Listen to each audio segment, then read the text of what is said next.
Olá, bem-vindos à correção do exame de Biologia e Geologia 2023, primeira fase, que se realizou ontem. Espero que todos os que tenham realizado o exame que tenha corrido bem. Para as pessoas que estão a ver este vídeo como preparação, espero também que seja muito útil. Já sabem que qualquer dúvida que vão tendo, podem sempre escrever nos comentários, que eu vou estar atenta para vos tentar ajudar. E se houver assim alguma coisinha mais complexa, também podem sempre contactar-me ou por e-mail ou por Instagram. Vai estar tudo na descrição do vídeo. Portanto, vamos lá porque vamos demorar um bocadinho. Então, vamos aqui começar pelo grupo 1. Eu vou ler o texto com vocês também para ir tirando aqui algumas anotações que considero importantes.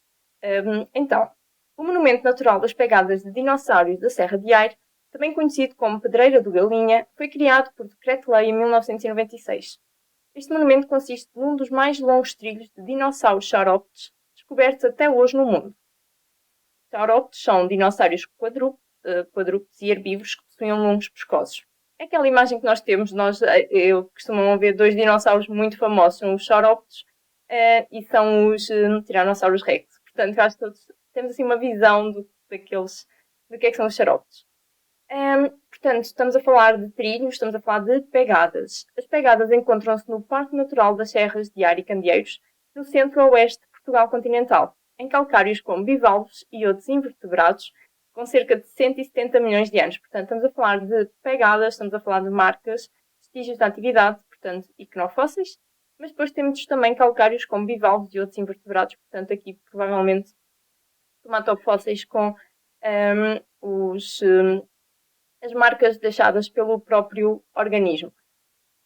O Parque Natural é formado pelas serras de Aire e Candeeiros e pelos planaltos de Santo António e de São Mamede. Estas elevações são separadas por depressões originadas por grandes fraturas, as depressões da Mendiga e de Alvados e o Polo de Miramino. Este polo é delimitado por vertentes abruptas, tem um fundo mais ou menos plano coberto por terra-roça, solo de cor vermelha constituído por argilas e óxidos de ferro e está sujeito a inundações frequentes. A Polos é também um relevo muito característico do modelo cárstico. E aqui, quando eles falam em terra-roça, eu achei que iria haver alguma pergunta sobre terra-roça, mas não. É solo de cor vermelha, só que resulta de dois processos muito importantes de meteorização química. Normalmente acontece em rochas margosas, rochas que têm uma componente quimiogénica, uma componente carbonatada, e rochas que têm uma componente argilosa, ou seja, detrítica. Normalmente existe a dissolução da fração carbonatada e, portanto, o carbonato vai dissolvido. Ficam lá as argilas que são insolúveis. As argilas, se tiverem ferro na sua constituição, na sua composição, acabam por sofrer oxidação, que é um outro fenómeno de meteorização química. Portanto, eu achei que isto iria ser abordado nas perguntas, mas, no final, não. O parque apresenta modelado cárstico, expressa a superfícies por uma grande variedade de depressões e em profundidade pela existência de grutas.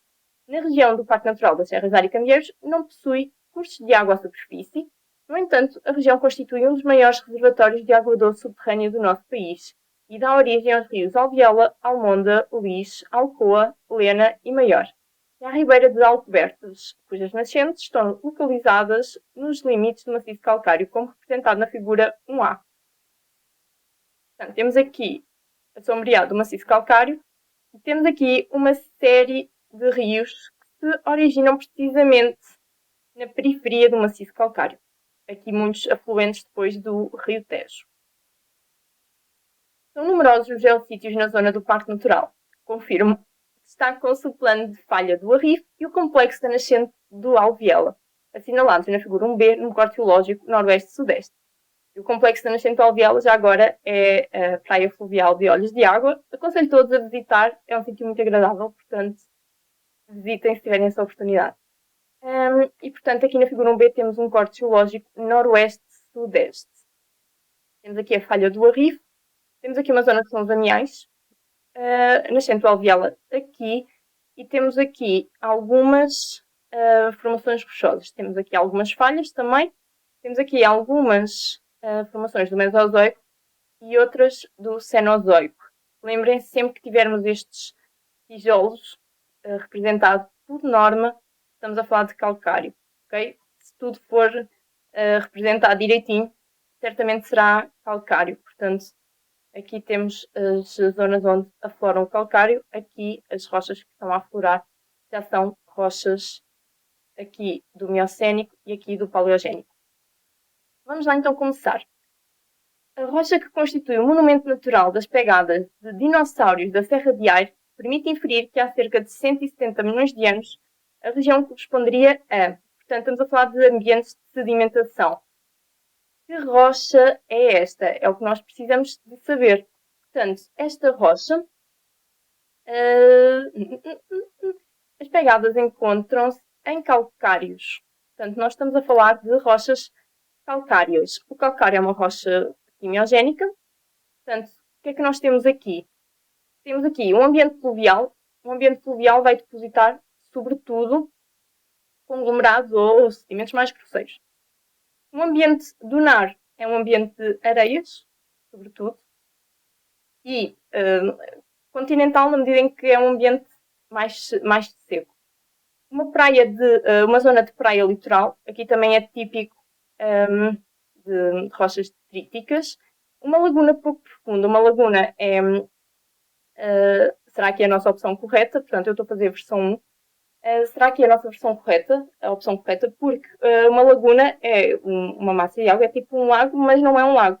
É um lago que tem uma zona de contacto direto com o oceano, portanto recebe água salgada do oceano, mas também pode receber água vinda de cursos de água fluviais. Portanto, é uma zona ali intermédia, mas calminha, pouco profunda, portanto, propícia para a formação de, eventualmente, rochas quimiogénicas. Não teríamos aqui outra opção, todas as outras iriam nos remeter para rochas sedimentares detríticas. Depois, as pegadas de monumento natural são ignofósseis. Eu achei que iriam perguntar o que eram ignofósseis, porque eu batalhei muito nisso durante o ano no meu Instagram, mas, na verdade, eles disseram logo que eram ignofósseis. E estão associados à deslocação de saurópodes. A fossilização das pegadas ocorreu porque, portanto, o que é necessário para formar um fóssil é algo que muitas vezes é questionado aqui nos exames. Portanto, naquele local, o ambiente de sedimentação tinha elevado hidrodinamismo. Um elevado hidrodinamismo significa que são águas agitadas. E não, porque para haver fossilização tem que haver um baixo hidrodinamismo. Um baixo hidrodinamismo vai ser compatível com a deposição de sedimentos finos, com a preservação destas marcas que são deixadas pela passagem dos animais. E, portanto, um elevado hidrodinamismo iria destruir essas marcas e não iria levar à sua preservação. Após a passagem dos saurópodes, a sedimentação cessou durante muito tempo, ou seja, diz-nos aqui, por outras palavras, eu vou quase que traduzir isto por sinónimos, porque às vezes a dificuldade é essa. Portanto, após a passagem destes animais, os saurópodes, a sedimentação parou durante muito tempo. E não, para nós termos um fóssil, claro que aqui nós estamos a falar do organismo, e ainda para mais, se for um organismo, isto ainda é mais obrigatório, que é ser rapidamente recoberto, mas aqui não é a questão. A questão é que a sedimentação parou durante muito tempo, não, porque provavelmente se não tivesse havido sedimentação logo posterior à passagem dos saurópodes, provavelmente aquelas marcas deixadas, as suas pegadas, iriam acabar por se desvanecer, por, de certo modo, ficar cada vez menos nítidas e, portanto, isso também não é comum para formar fósseis termos paragem da sedimentação. O objetivo é mesmo que haja uma rápida sedimentação para que se consigam preservar essas estruturas. Portanto, estas aqui nós vamos apagar. Quando os saurópodes passaram, os sedimentos não tinham sofrido diagênese, ou seja, significam que ainda eram sedimentos não consolidados. Sim, porque se tivessem sofrido diagênese, seriam uma rocha dura, uma rocha compacta. Quando nós pisamos uma rocha compacta, não fica lá a nossa pegada. Mas se nós estivermos na praia, os sedimentos ainda não sofreram diagênese e nós pisarmos o pé, vai ficar lá a nossa marca. Portanto, para haver esta pegada lá, para serem deixadas estas pegadas, é preciso que os sedimentos ainda estejam não consolidados, para eles sofrerem então a marca pela passagem dos saurópodes. Portanto, eu vou marcar esta, mas vamos ainda excluir a D também. Devido à posição de sedimentos grosseiros, o molde das pegadas foi preservado. O que está aqui a fazer mal nesta frase é a palavra grosseiros. É muito difícil haver em fósseis em sedimentos grosseiros, ok? Porque os sedimentos grosseiros eles não conseguem preservar bem a forma, para além de que, aqui estamos a falar de icnofósseis, mas tomatofósseis em sedimentos grosseiros é praticamente impossível porque eles deixam grandes espaços vazios para a entrada de ar e, portanto, não há um isolamento muito eficiente do organismo.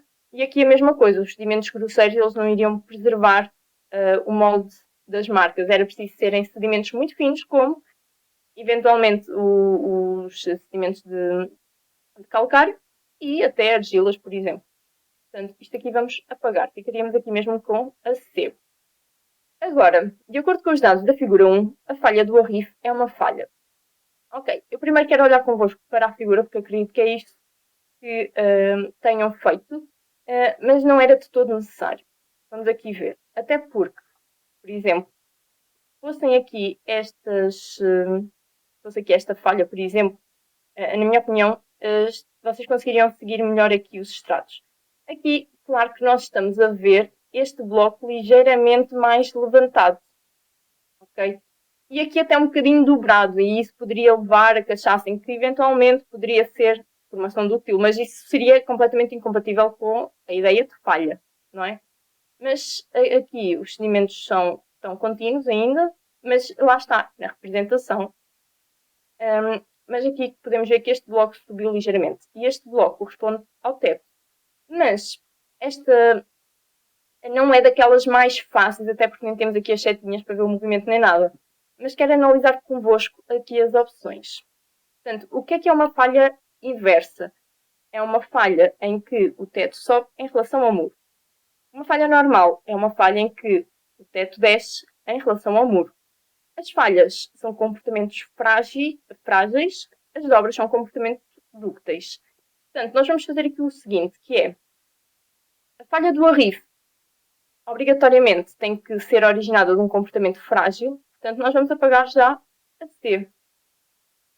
E agora, por definição, uma falha inversa é uma falha em que o teto sobe em relação ao muro, portanto, inevitavelmente vamos ter que apagar estas duas, porque elas estão trocadas, no fundo, não é? Aqui inversa e normal está trocado aqui com a definição. Portanto, teria mesmo que ser uma falha inversa que resultou de um comportamento frágil. Eu diria que esta é quase dada para quem tem isto muito, muito claro e responderia sem grandes problemas, não é? Identifique de entre as afirmações relativas ao Parque Natural das Serras de Ar e Candeeiros as 3 afirmações corretas. Escreva na folha de respostas os números selecionados. As rochas mais antigas que afloram na região são do Paleozoico. Ok. Portanto, nós temos aqui o que está a aflorar, no fundo, é aqui a superfície. E nós, aliás, nós nem temos aqui representada nenhuma rocha do Paleozoico. A primeira parte é essa. Portanto, nós já temos aqui da era Mesozoica e da era Cenozoica. As mais recentes que estão aqui a aflorar são estas aqui do Miocénico. Portanto, são rochas do Cenozoico. Logo, esta aqui vai. As características dos sedimentos existentes no fundo do Polo de Miraminte contribuem para as frequentes inundações que aí ocorrem. Ok, vamos ver que sedimentos é que existem na Polo de Miraminte. Então, este polo é delimitado por vertentes abruptas que têm um fundo mais ou menos plano coberto por terra-roça. Solo de cor vermelha, constituído por argilas e óxidos de ferro e está sujeito a frequentes inundações. Aqui diz-nos que está constituído por solo, constituído por argilas.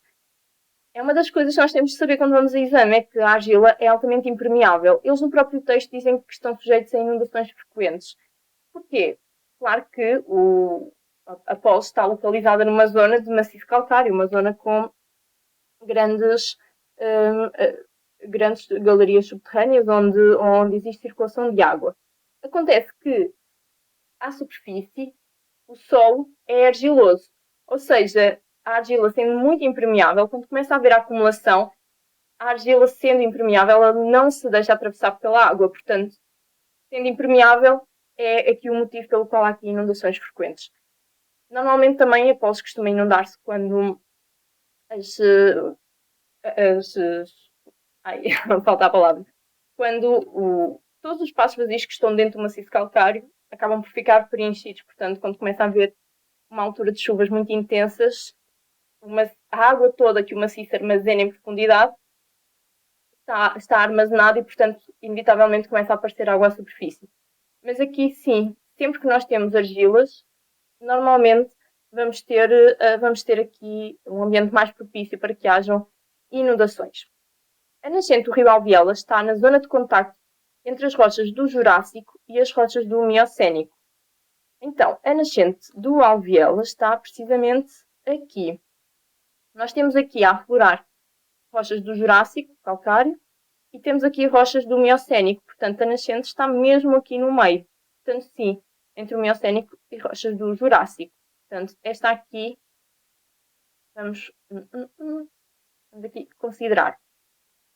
A sudeste da nascente do Rio Albiela afloram rochas formadas após a extinção dos dinossauros. Portanto, a sudeste nós temos aqui um corte que é a noroeste-sudeste. Portanto, a sudeste da nascente do Albiela é daqui para aqui. Portanto, nós estamos a falar destas rochas aqui que correspondem ao Miocénico. Portanto, o Miocénico é no Cenozoico. Após a extinção dos dinossauros, sim, porque os dinossauros extinguiram-se no Mesozoico. Portanto, convém sempre nós termos a ideia. Há sempre três tipos de animais que nós temos que saber quando é que eles existiram: os trilobites, os amonites e os dinossauros. Eu diria que estes são mesmo obrigatórios. E depois temos ainda que excluir aqui a 5. A região de Amiais corresponde a um anticlinal. Então, a região de Amiais é esta aqui. Nós vemos que temos aqui uma concavidade, não é? Por definição, o anticlinal é uma dobra em que as rochas que constituem o núcleo são as rochas mais antigas. Aqui, o núcleo das rochas, o núcleo deste anticlinal, o núcleo desta dobra, já estava a dizer que era um anticlinal, e não, mas o núcleo desta dobra são estas rochas aqui que são do Paleogénico. Comparativamente com as outras, que são do Mesozoico, estas são as mais recentes. Portanto, esta dobra é um sinclinal e não um anticlinal. Portanto, isto aqui vamos apagar, ok? Associa cada uma das rochas apresentadas na coluna 1 as características descritas na coluna 2 que lhe correspondem. Cada um dos números deve ser associado apenas a uma letra e todos os números devem ser utilizados. Escreva na folha de respostas cada letra seguida do número ou dos números correspondentes. Portanto, eu vou dar aqui só umas corzitas a isto para ficar mais engraçado. E temos aqui 3 rochas que até são bastante comuns, não são assim daquelas, nenhuma rocha estranha que nós não saibamos à partida, não é? Apresenta frequentemente fósseis de seres marinhos. E temos o calcário, que é uma rocha sedimentar, temos o gneiss, uma rocha metamórfica de alto grau de metamorfismo, e o basalto, uma rocha magmática extrusiva. Então vá, fósseis de seres marinhos. Pelo próprio texto, nós temos lá a dizer que os calcários têm fósseis de bivalves e outros invertebrados, portanto, teriam, frequentemente, não é? Se ela se forma em ambiente marinho, e sendo sedimentos muito fininhos e tudo mais, normalmente possui fósseis de seres marinhos. Eles ali não aprofundaram muito a história tectónica da região, mas este grande maciço calcário extremenho foi formado durante a bacia lusitaniana, portanto, aquelas etapas iniciais da abertura do Oceano Atlântico, em que toda esta zona era uma pequena, aliás, era a bacia lusitaniana, que era uma zona pouco profunda, daí haver este maciço calcário tão grande, que corresponde às serras de Aire e Candeeiros, e depois ainda existe também parte desse calcário que formou nessa altura, no Mesozoico, na Serra da Arrábida também. Portanto, primeiro já está, forma-se a partir de uma lava pouco viscosa. Aqui é uma rocha magmática, e por sinal só temos aqui uma que é o basalto. Faz efervescência com os ácidos, isto é aquela coisa que sai sempre em exame. Não vou dizer sempre, mas o ano passado saiu na primeira, na segunda fase. É raro o exame em que realmente não sai aqui a questão do calcário fazer efervescência com os ácidos. Apresenta uma textura foliada, a foliação é foliação ou não foliação, isto refere-se à textura das rochas metamórficas. Portanto, só nas rochas metamórficas é que nós podemos dizer se as rochas são foliadas ou não foliadas. Portanto, nem no calcário nem no basalto poderíamos fazer isso. E quando nós falamos aqui em recristalização, é na formação de cristais a partir de cristais já existentes. Portanto, estamos a falar sempre na transformação de rochas no estado sólido. Portanto, recristalização de rochas pré-existentes vai ser metamorfismo. Se fosse cristalização, já seria magmatismo. Então, neste caso, temos mesmo aqui para o gneiss também. Contém essencialmente minerais ferromagnesianos, portanto, o basalto é uma rocha escura, é uma rocha rica em minerais máficos, originada de um magma basáltico, ou seja, um magma com pouca sílica e por isso é pouco viscoso. A lava vai ser pouco viscosa. E, portanto, minerais ferromagnesianos são aqueles que existem predominantemente no basalto, olivinas e piroxenas. Diagênese é um processo de formação das rochas sedimentares. Portanto, nós estamos aqui a falar de diagênese, só podemos mesmo ir para a rocha sedimentar que temos aqui, que é o calcário. Agora, explique, referindo a litologia da região do Parque Natural, portanto, teriam mesmo que ver qual era a litologia e falar dela, de que modo é que esta litologia contribui para a inexistência de curso de água à superfície e, consequentemente, para o aparecimento de nascentes de rios na periferia do maciço. Ou seja, nós tínhamos que ter como ponto de partida da nossa resposta a litologia da região do Parque Natural da Serra da Área Candeeiros, que, na verdade, nós já tivemos aqui a ver, portanto, a litologia está aqui em calcários, portanto, temos aqui o maciço calcário, portanto, é um modelado cárcico. Em todo lado é muito evidente que temos calcário aqui a formar esta zona. E agora temos que pegar nisso, portanto, temos que começar por referir a litologia da região, portanto, calcários, e explicar porque que os calcários fazem com que não existam cursos de água à superfície. Tanto que no texto nos diz que é uma das maiores reservas do nosso país de água subterrânea. Portanto, a água existe, mas está toda dentro do maciço. E depois, porque aqui eventualmente aparecem as nascentes dos rios na periferia, que é algo que também está muito explícito na imagem, e eles até referem uma série de rios que nascem precisamente na periferia do maciço. Portanto, procurem sempre a vossa resposta assim, identificando bem os tópicos e percebendo depois como é que podem relacioná-los a todos, ok?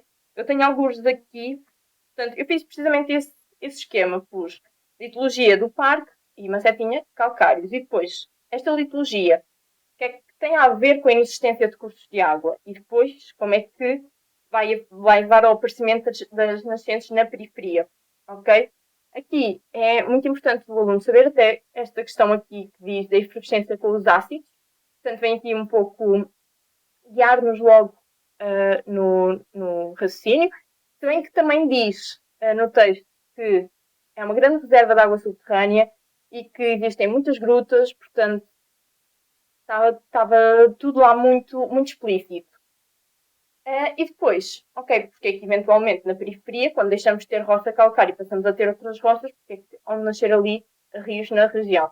Eu vou ler-vos aqui a resposta que elaborei quando estava a resolver. O Parque Natural das Serras de Ar e Candeeiros é constituído por rochas calcárias que sofrem dissolução quando em contacto com água acidificada, por exemplo, a água da chuva. A água da chuva, ao infiltrar-se nas fissuras existentes nas rochas, provoca o alargamento destas, originando assim uma grande quantidade de galerias subterrâneas. Assim, a água da chuva, em vez de originar cursos de água superficiais, circula nestas galerias subterrâneas. Podia ter falado águas de escorrência, tal como eles creio que falam nos critérios, mas será basicamente sinónimo.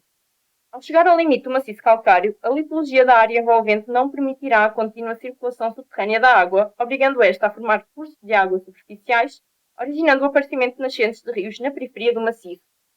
Basicamente, é que de repente aparecem rios à superfície, porque certamente passamos para outras litologias que não permitem que essa circulação continue de modo subterrâneo. Portanto, mais uma vez, um tema muito comum no exame, que é falar aqui da dissolução aliás, eu agora estou a dizer isto, eu creio que nem era preciso explicar a dissolução do carbonato de cálcio. Houve aqui algumas perguntas de desenvolvimento que eu depois, quando estava a corrigir, percebi que falei coisas a mais. Mas vou ser sincero, vou ser sincera, na minha opinião, faria todo o sentido falar do porquê do maciço calcário ter esta capacidade de reserva tão grande. Este ano, e um dos motivos por eu ter achado o exame acessível é que achei que não tinham sido muito rigorosos nos critérios das respostas abertas.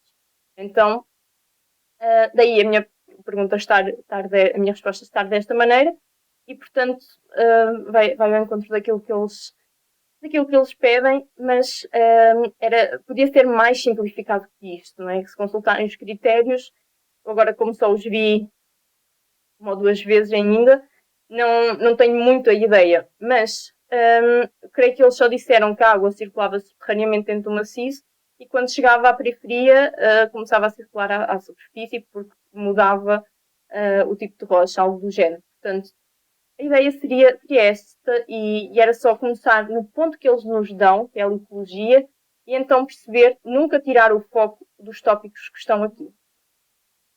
Continuando. Portanto, isto foi o primeiro grupo. Texto 2. A existência de um grande número de biótopos confere à área do Parque Natural das Serras de Ar e Candeeiros uma grande riqueza faunística. Nas suas numerosas grutas, abriga-se uma grande diversidade de seres vivos, de que se destacam os morcegos cavernícolas, facto sublinhado no logotipo do parque, onde figura um morcego estilizado. No parque também pode ser encontrada a cobra rateira, Malcolmon, uma espécie lunans, da família Colobridae, a maior cobra que ocorre em Portugal. Os indivíduos adultos alimentam-se principalmente de pequenos roedores, de aves e de outros répteis. Esta cobra produz um veneno com características neurotóxicas, mas é inofensiva para os seres humanos. A composição do veneno das cobras Colubridae apresenta grande variação intrafamiliar. Ou seja, nós estamos aqui a falar de uma família, que é a família Colubridae, e dentro desta família, como é lógico, existem vários géneros, várias espécies. E, portanto, de todos esses, dentro da mesma família, os vários géneros têm composições de veneno relativamente diferentes.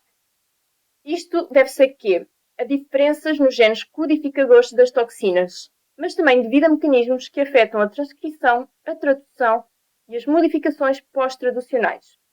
Em algumas espécies, os venenos são ricos em neurotoxinas 3-FTX, Three-Finger Toxins, polipéptidos de cadeia curta que inibem os receptores da acetilcolina nas junções neuromusculares. Notazinha, portanto, vamos ver a nota. O que é que são junções neuromusculares? São sinapses entre os neurónios motores e as células musculares. Nós estamos habituados a falar das sinapses de neurónio para neurónio, mas os neurónios também fazem sinapses com órgãos receptores, nomeadamente com algumas células musculares. A acetilcolina é o neurotransmissor responsável pela contração muscular, nomeadamente dos músculos respiratórios. Diafragma, músculos intercostais, tudo isto faz com que a nossa caixa torácica expanda e contraia. Ok. 7. Relativamente ao Parque Natural das Serras de Ar e Candeeiros, considere os dados seguintes. O logotipo consiste num morcego estilizado. Portanto, eu aqui diria biosfera. A água das nascentes possui elevada concentração de íons de cálcio e bicarbonato. A água, estamos a falar de hidrosfera, possui íons, mineralizada. O calcário é a litologia predominante, portanto, rocha, geosfera. Explica as interações geosfera, hidrosfera, biosfera, utilizando os dados apresentados e a informação que consta no texto 2. Quando falam sempre em utilizando os dados e a informação do texto, eu praticamente não consigo não ir buscar coisas ao texto e aos dados e pôr na minha resposta, sabendo eu que se meramente copiar e colar informação não vai acrescentar nada, mas vou enriquecer a minha resposta com esses dados e com essas informações, ok? Também aqui, entretanto, passar, que isto já está aqui deste lado. Então, isto é logo a primeira parte de geologia décimo ano, que às vezes eu sinto sempre que é passada assim muito ao de leve, está sempre aquela ideia de que é uma matéria mais fácil, os sistemas terrestres, as interações, entre eles e tudo mais, mas aqui tínhamos que ter ciente esta questão dos morcegos, a questão de ser calcário e a questão das águas terem estes iões. Ok, isto são os dados e agora que informações temos? Uma grande riqueza faunística, eu até passei isto para a minha resposta, já vos vou mostrar. Nas suas numerosas grutas abrigam-se uma diversidade de seres vivos, de que se destacam os morcegos cavernícolas, portanto, que estão no próprio logotipo do parque. Okay? Portanto, vamos lá. O que é que o calcário? Porquê que as águas das nascentes estas, lembrem-se, na periferia do maciço, são altamente mineralizadas com cálcio e bicarbonato? Como é que estes íons estão em solução? Porque eles foram dissolvidos a partir do carbonato de cálcio, que é um dos constituintes do calcário. Ok? Quando isto acontece, quando as águas passam pelas fissuras do calcário e vão fazendo a dissolução do carbonato de cálcio, vão-se originar grutas. Então aqui já conseguimos entrar com a informação dos morcegos. Havendo grutas, vão existir lá morcegos e nós conseguimos aqui ter dar aqui exemplos de interações entre estes três subsistemas terrestres. Okay? Vou ler-vos aqui o que eu escrevi. No Parque Natural das Serras de Ar e Candeeiros, verificam-se várias relações entre os subsistemas terrestres. Segundo a informação do texto 2, a grande diversidade faunística existente na região deve-se ao grande número de biótopos. Por exemplo, o morcego, entre aspas, entre parênteses, símbolo do logotipo do Parque Natural, que é para fazer referência a ter ido usar o dado, habita em grutas existentes no maciço calcário. Estas grutas são formadas devido à dissolução do calcário, quando a água da chuva, ligeiramente acidificada, se infiltra nas fissuras existentes nas rochas. Esta dissolução do carbonato de cálcio, constituinte da calcito, mineral que forma o calcário, leva à mineralização das águas circulantes, que ficam enriquecidas em íons de cálcio e bicarbonato. Portanto, eu falei aqui do facto de ter também o calcário, formava rochas por dissolução e era essa dissolução que levaria ao enriquecimento das águas nos íons de cálcio e bicarbonato. Lembrem sempre que estas ideias dos subsistemas terrestres não é apenas saber o que é que faz parte da geosfera, a hidrosfera e a biosfera. Está muito explícito nas aprendizagens essenciais, que é interpretar situações. Portanto, termos um exemplo e conseguir dizer aquilo que nós estamos aqui a ver é uma interação entre a geosfera e a biosfera. Nós temos aqui, nomeadamente, deixem-me aqui ver, os morcegos habitam em grutas, biosfera e geosfera.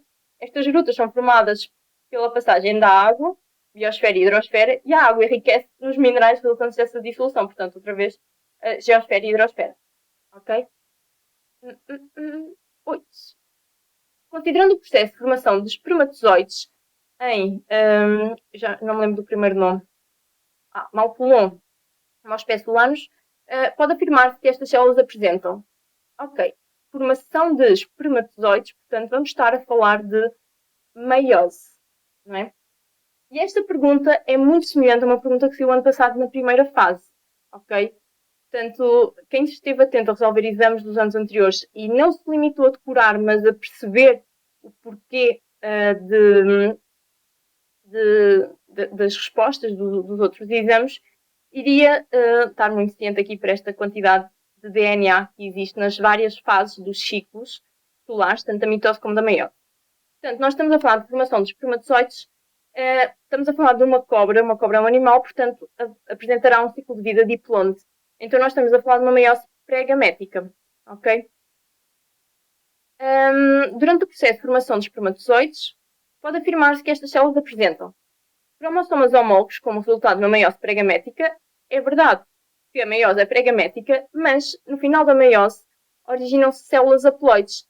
Células haploides são células que não apresentam cromossomas homólogos. São células N, com apenas um conjunto de cromossomas.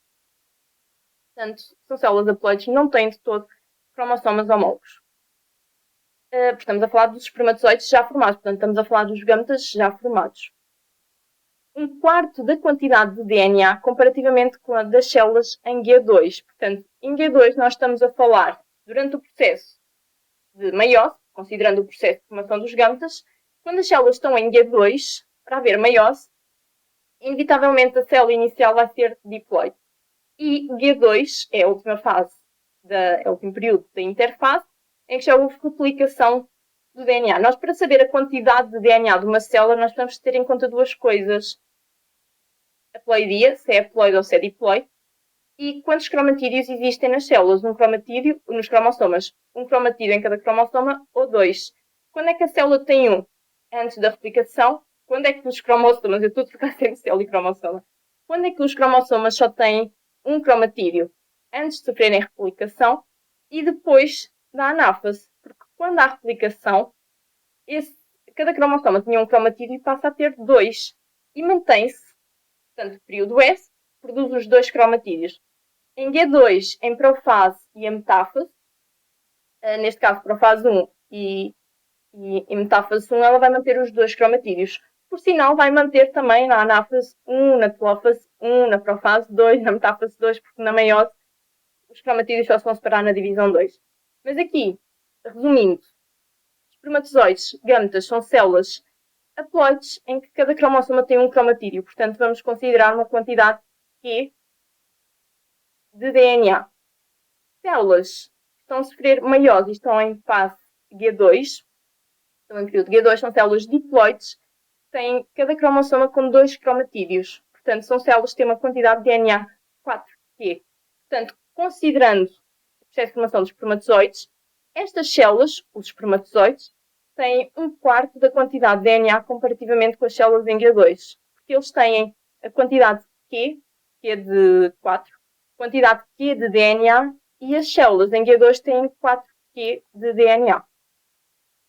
Portanto, apresentam cromossomas recombinados, sem dúvida, mas a meiose não é pós-zigótica, é pré-gamética. Vamos excluir.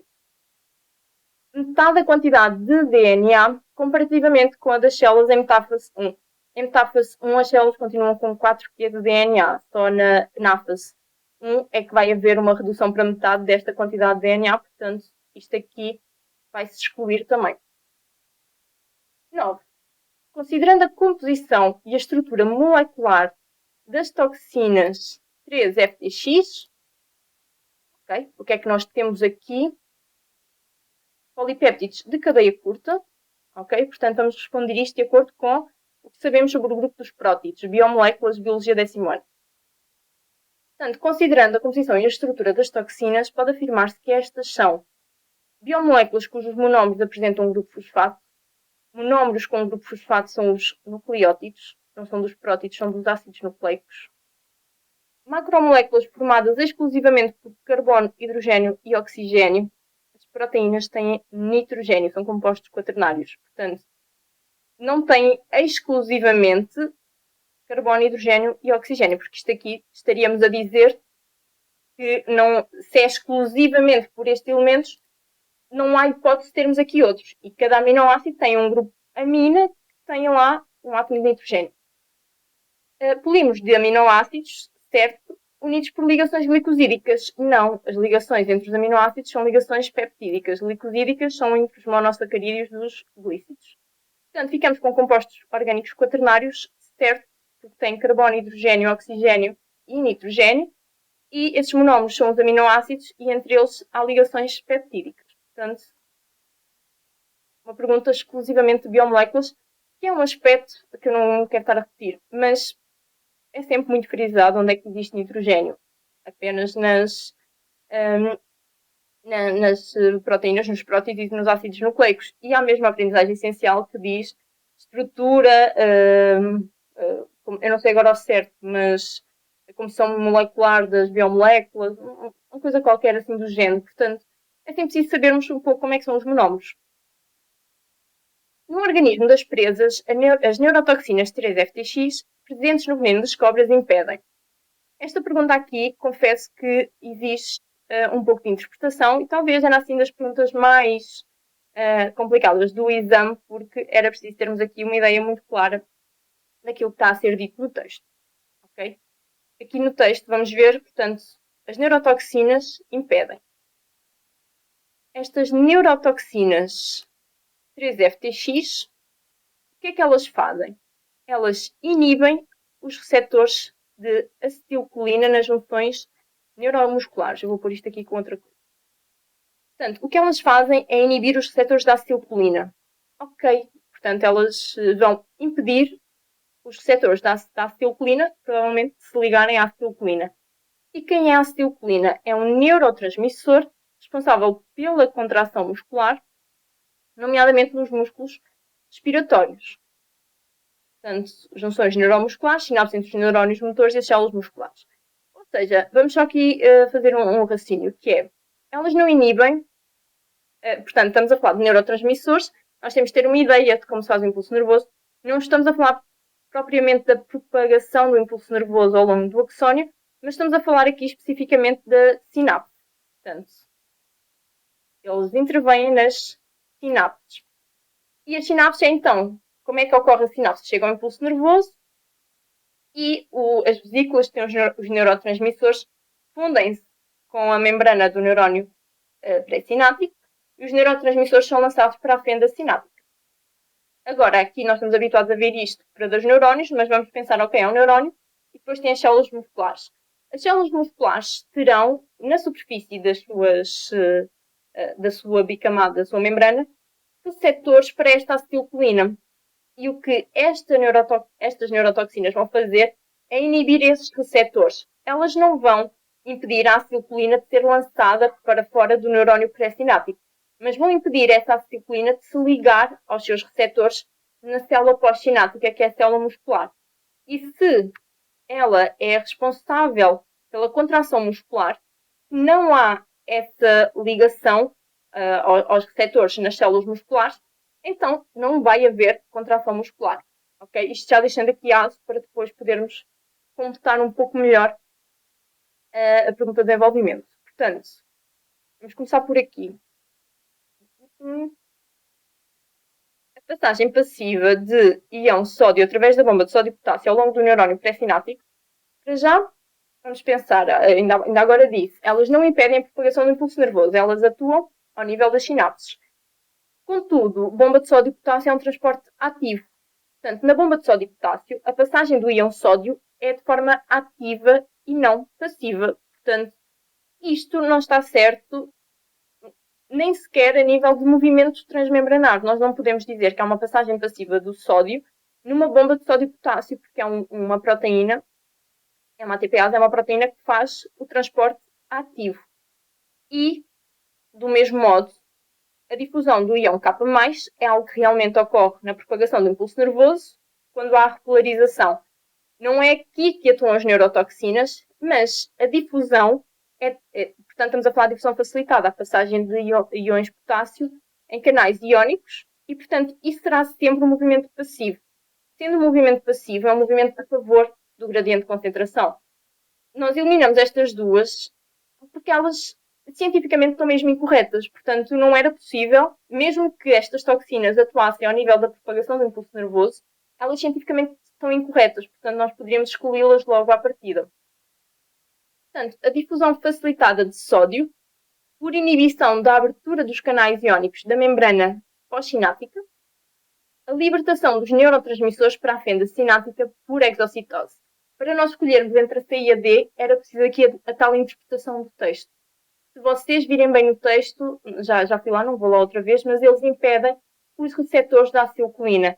Os neurotransmissores vêm no neurónio pré-sináptico, são lançados na fenda sináptica por exocitose. Isto realmente ocorre, mas isto não é impedido pelas neurotoxinas. O que as neurotoxinas impedem é a recepção, a ligação da acetilcolina a receptores que estão na membrana da célula pós-sináptica. Portanto, nós aqui vamos excluir, apesar dela cientificamente até estar correta, ao contrário da A e da B, mas realmente pela interpretação do texto não é isto que acontece. O que é que acontece quando os neurotransmissores se ligam nas membranas, nos receptores que existem na célula seguinte? E eles vão abrir os canais de sódio precisamente para gerar o impulso nervoso na célula pós-sináptica. Eu aqui, como eles estão a falar de células musculares, eu até ficaria... seria um processo mais específico e eu teria dificuldades a assumir sem conhecimento prévio, até porque já não me lembro disso, se nas células nas células musculares acontece a mesma coisa, ou seja, o que dá à contração muscular é também a abertura do canal de sódio, mas teria mesmo que ir para essa, mas achei que podia estar mais específica, porque nós nem damos sequer células musculares, e portanto, para vocês terem uma ideia, células musculares para contraírem são filamentos proteicos, actina e miosina que estão ali a contrair e a relaxar. E portanto, eu tenho dúvidas se seria realmente também o efeito, a difusão facilitada de sódio, mas é o que tem que ser, porque nós sabemos que o efeito vai ser realmente na célula seguinte, porque na célula seguinte, então, é o que não vai, a acetilcolina vai existir lá, mas os receptores não vão conseguir ligar-se a ela, portanto, teria mesmo que impedir aqui o estímulo da célula pós-sináptica, ok? Teria mesmo que ser por aqui. Agora, 11. Assim, cada uma das descrições relativas a moléculas intervenientes na síntese proteica, apresentadas na coluna 1, à designação correspondente que consta na coluna 2. Escreva na folha de respostas cada letra da coluna 1, seguida do número correspondente. A cada letra corresponde apenas um número. Ok? Portanto, vamos ligar cada letra a um número daqui. Portanto, polímero de aminoácidos responsável pela transcrição de um gene. Vamos olhar para aqui. Nós temos aqui DNA polimerase. É um polímero de aminoácidos? É uma enzima. Mas é uma enzima que faz a replicação do DNA. Ela faz polímeros de DNA. RNA transferência é um polímero de aminoácidos? Não, é um polímero de ribonucleótidos. RNA mensageiro? Idem. RNA polimerase é uma enzima que faz a transcrição do DNA, nomeadamente aqui dos genes. Portanto, tinha mesmo que ser assim, até porque a RNA ribossómica é também um polímero de ribonucleótidos. Agora, molécula que possui uma sequência de nucleótidos complementar de um codão. Ok. Nós temos duas opções para isto. Ou é o gene, ou é o RNA transferência. Isto porque o RNA mensageiro, que é a molécula que possui os codões, não é o que tem complementar ao codão, portanto, não poderiam ter aqui RNA mensageiro, porque o RNA mensageiro é quem possui os codões, e nós estamos à procura da molécula que é complementar desses codões. Esses codões formam-se durante o processo de transcrição por complementariedade com os codogenes que existem no gene. Mas, durante a tradução, para fazermos a síntese da cadeia polipeptídica, esses codões são lidos pelo ribossoma e vem o RNA transferência e tem 3 nucleótidozinhos, que são os anticodões, que constituem um anticodão, que vão ligar por complementariedade ao codão. Portanto, nós aqui, molécula que possui uma sequência de nucleótidos, esta sequência de nucleótidos complementar de um codão, estamos a falar especificamente do anticodão que existe nos RNAs de transferência. E agora temos molécula cuja sequência de nucleótidos determina a estrutura primária de uma proteína. Vou por aqui outra. Molécula cuja sequência de nucleótidos determina a estrutura primária de uma proteína. DNA polimerase é uma proteína, vamos excluir já à partida, nunca poderá ser. Agora temos o RNA ribossómico e o RNA mensageiro. O RNA ribossómico é a molécula que faz parte dos ribossomas, portanto, ela não é lida, ela não tem informação para uma proteína. Portanto, ficamos mesmo com o RNA mensageiro, mais uma vez. Molécula com sequência de nucleótidos vai ter informação para codificar uma proteína. Aqui só tínhamos RNA mensageiro. Na minha opinião, se tivéssemos aqui gene, também poderia eventualmente estar a ser uma das opções para esta linha. Mas aqui não haveria essa dúvida, porque não estava aqui gene em lado nenhum, portanto teria que ser mesmo um RNA mensageiro. Aqui a pergunta 12 vai muito ao encontro daquilo que eu digo muitas vezes, que é associar o oxigênio, nomeadamente ao oxigênio obtido nas trocas gasosas, que depois vai pelo sangue até às células, à respiração aeróbia que ocorre nas células. Portanto, isto era um raciocínio que já tinha sido ano passado na pergunta dos cavalos marinhos, e dos movimentos operculares e a capacidade de fuga, e voltou a sair este ano aqui nesta parte do efeito das neurotoxinas. E o objetivo desta pergunta era explicar em que medida a inoculação do veneno, portanto, se houver então inoculação do veneno, rico nestas neurotoxinas, por parte das cobras no organismo das presas e no organismo das presas, isso vai interferir com a sua produção de energia. Ou seja, nós vamos ter que explicar em que medida o veneno provoca no organismo das presas uma produção de energia diferente. Aqui interfere, vamos deduzir, porque vai ser depois com as informações que vamos buscar, que há aqui uma diminuição da produção de energia. Portanto, não podemos só dizer que interfere, temos de dizer interfere como? Vai aumentar ou vai diminuir? Temos de deixar isso muito claro. E aqui, o que é que nós precisaríamos de saber? Então, que propriedades tem este veneno com estas neurotoxinas? E vimos então aqui acima o que é que estas neurotoxinas fazem. Inibem os receptores da acetilcolina, que é um dos neurotransmissores responsável pela contração muscular, nomeadamente os músculos respiratórios. Portanto, esta parte aqui dos músculos respiratórios é muito, muito importante. Não havendo a ligação da acetilcolina às células musculares, os músculos respiratórios não vão contrair e relaxar. Então, não vai haver respiração. Pensem sempre, porquê que nós respiramos? Porquê que os animais respiram? Os animais respiram porque temos que oxigenar o nosso sangue para o oxigênio chegar às células e fazer respiração aeróbica e produzir energia.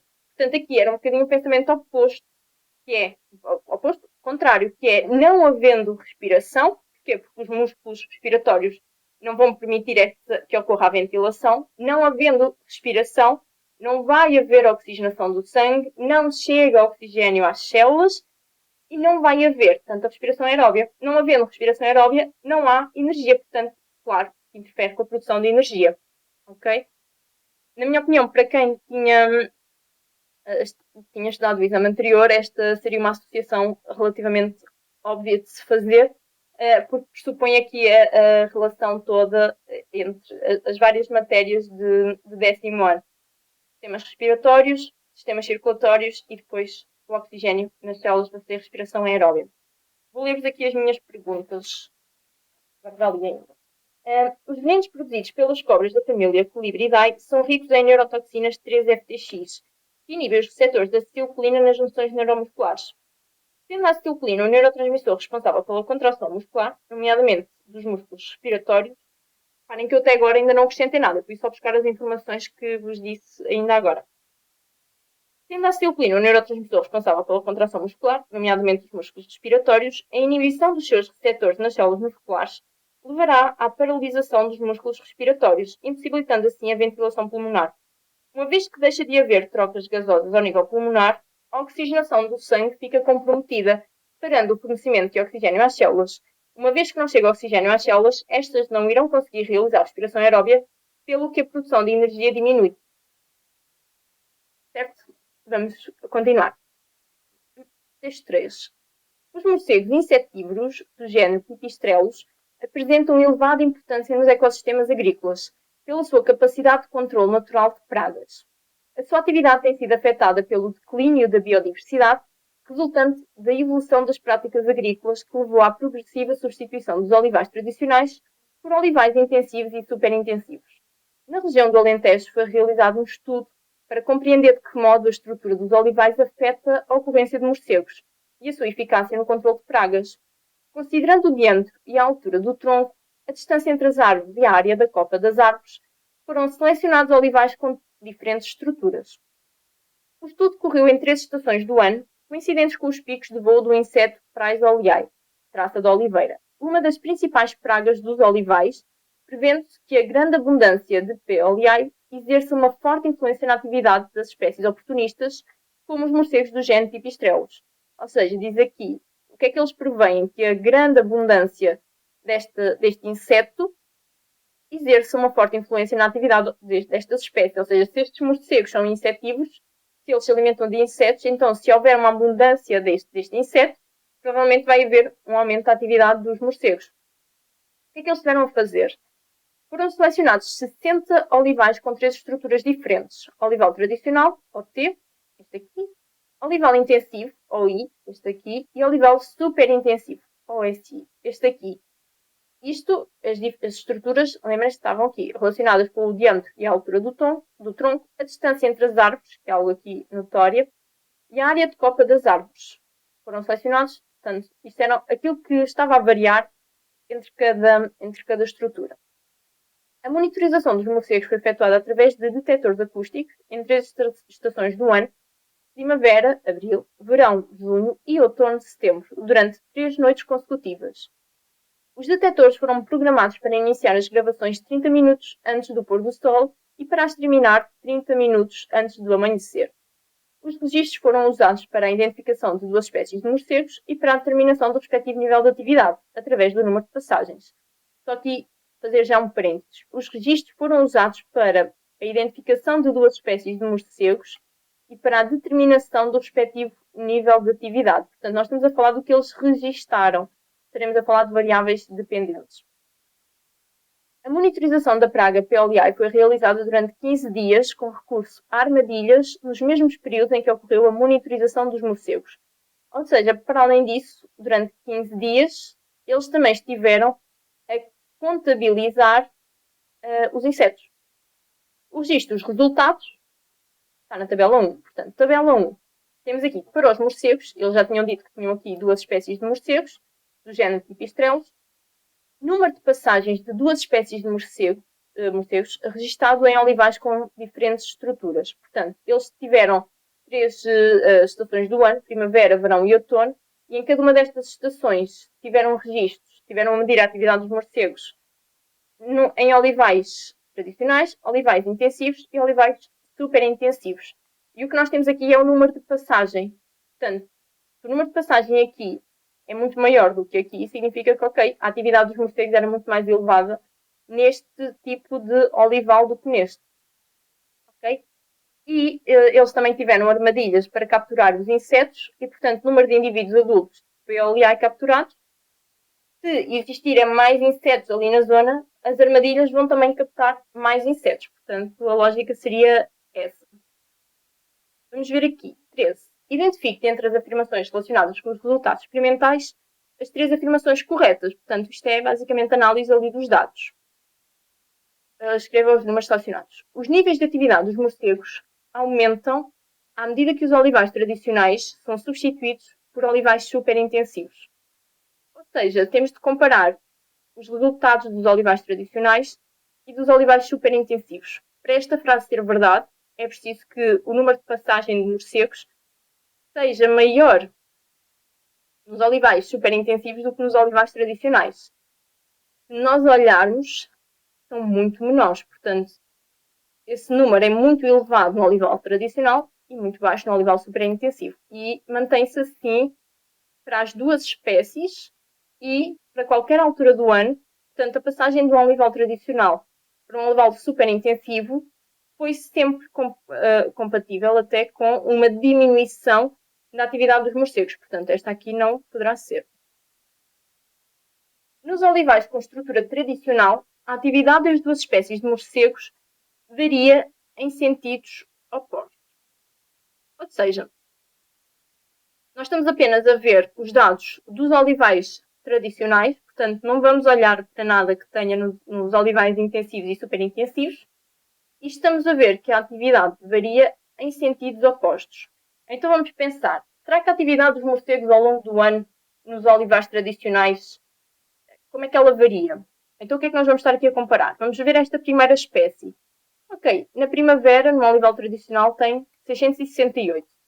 Uns meses depois, no verão, já tem 649, ou seja, diminui. E depois, no outono, tem um número mais baixo, portanto diminui. Esta primeira espécie, ao longo do ano, a sua atividade nos olivais tradicionais vai diminuindo. Portanto, para isto ser falso, para esta frase ser verdadeira, é preciso que para a outra espécie aconteça o mesmo. E o que nós vemos aqui é que esta espécie diminui a atividade ao longo do ano? Não, porque da primavera para o verão ela aumentou. Quer dizer, deixem-me só aqui dizer uma coisa, que eu agora nem estava a olhar para a frase e estava a dizer isto ao contrário. Para esta frase ser verdadeira, se eu cheguei à conclusão que a primeira espécie diminui ao longo do ano, eu precisaria que esta segunda espécie aumentasse ao longo do ano a sua atividade, para esta frase ser verdadeira, porque eles dizem varia em sentidos opostos. Já não estava recordada que eles se pediam em sentidos opostos. E realmente 135 na primavera, no verão aumentou. Portanto, já está no sentido oposto. A questão é que no outono voltou a diminuir. Portanto, elas não variam totalmente em sentidos opostos. Era preciso que este valor aqui fosse maior que 191 para esta frase ser verdadeira. Okay? Inevitavelmente ficamos com a 3, a 4 e a 5. Nos olivais tradicionais, a capacidade de controle da praga pelos morcegos é máxima. Portanto, lembrem-se que na primavera, no verão e no outono foi precisamente nos picos da praga. Penso que eles dizem isso. Onde é que eles dizem? Exato. 3 estações do ano coincidentes com os picos de voo do inseto.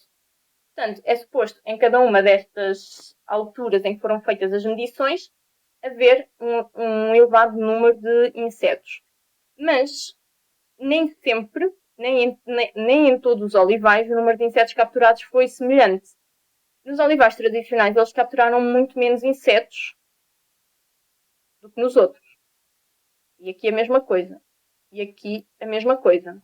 Ou seja, dizer que nos olivais tradicionais a capacidade de controle da praga pelos morcegos é máxima, assumir que isto é verdade, está correto. Porquê? Porque nos olivais tradicionais é onde eu consigo valores mais baixos para os números de indivíduos, de insetos capturados. Que, lá está, para nós faz-nos sentido, porque realmente é onde nós temos maior atividade dos morcegos. Eles não vão tanto aos outros tipos de olival e, portanto, lá os insetos não têm tantos predadores, portanto, logicamente vão conseguir estar em maior número. Pipistrelos pigmaios têm maior atividade no verão do que no outono.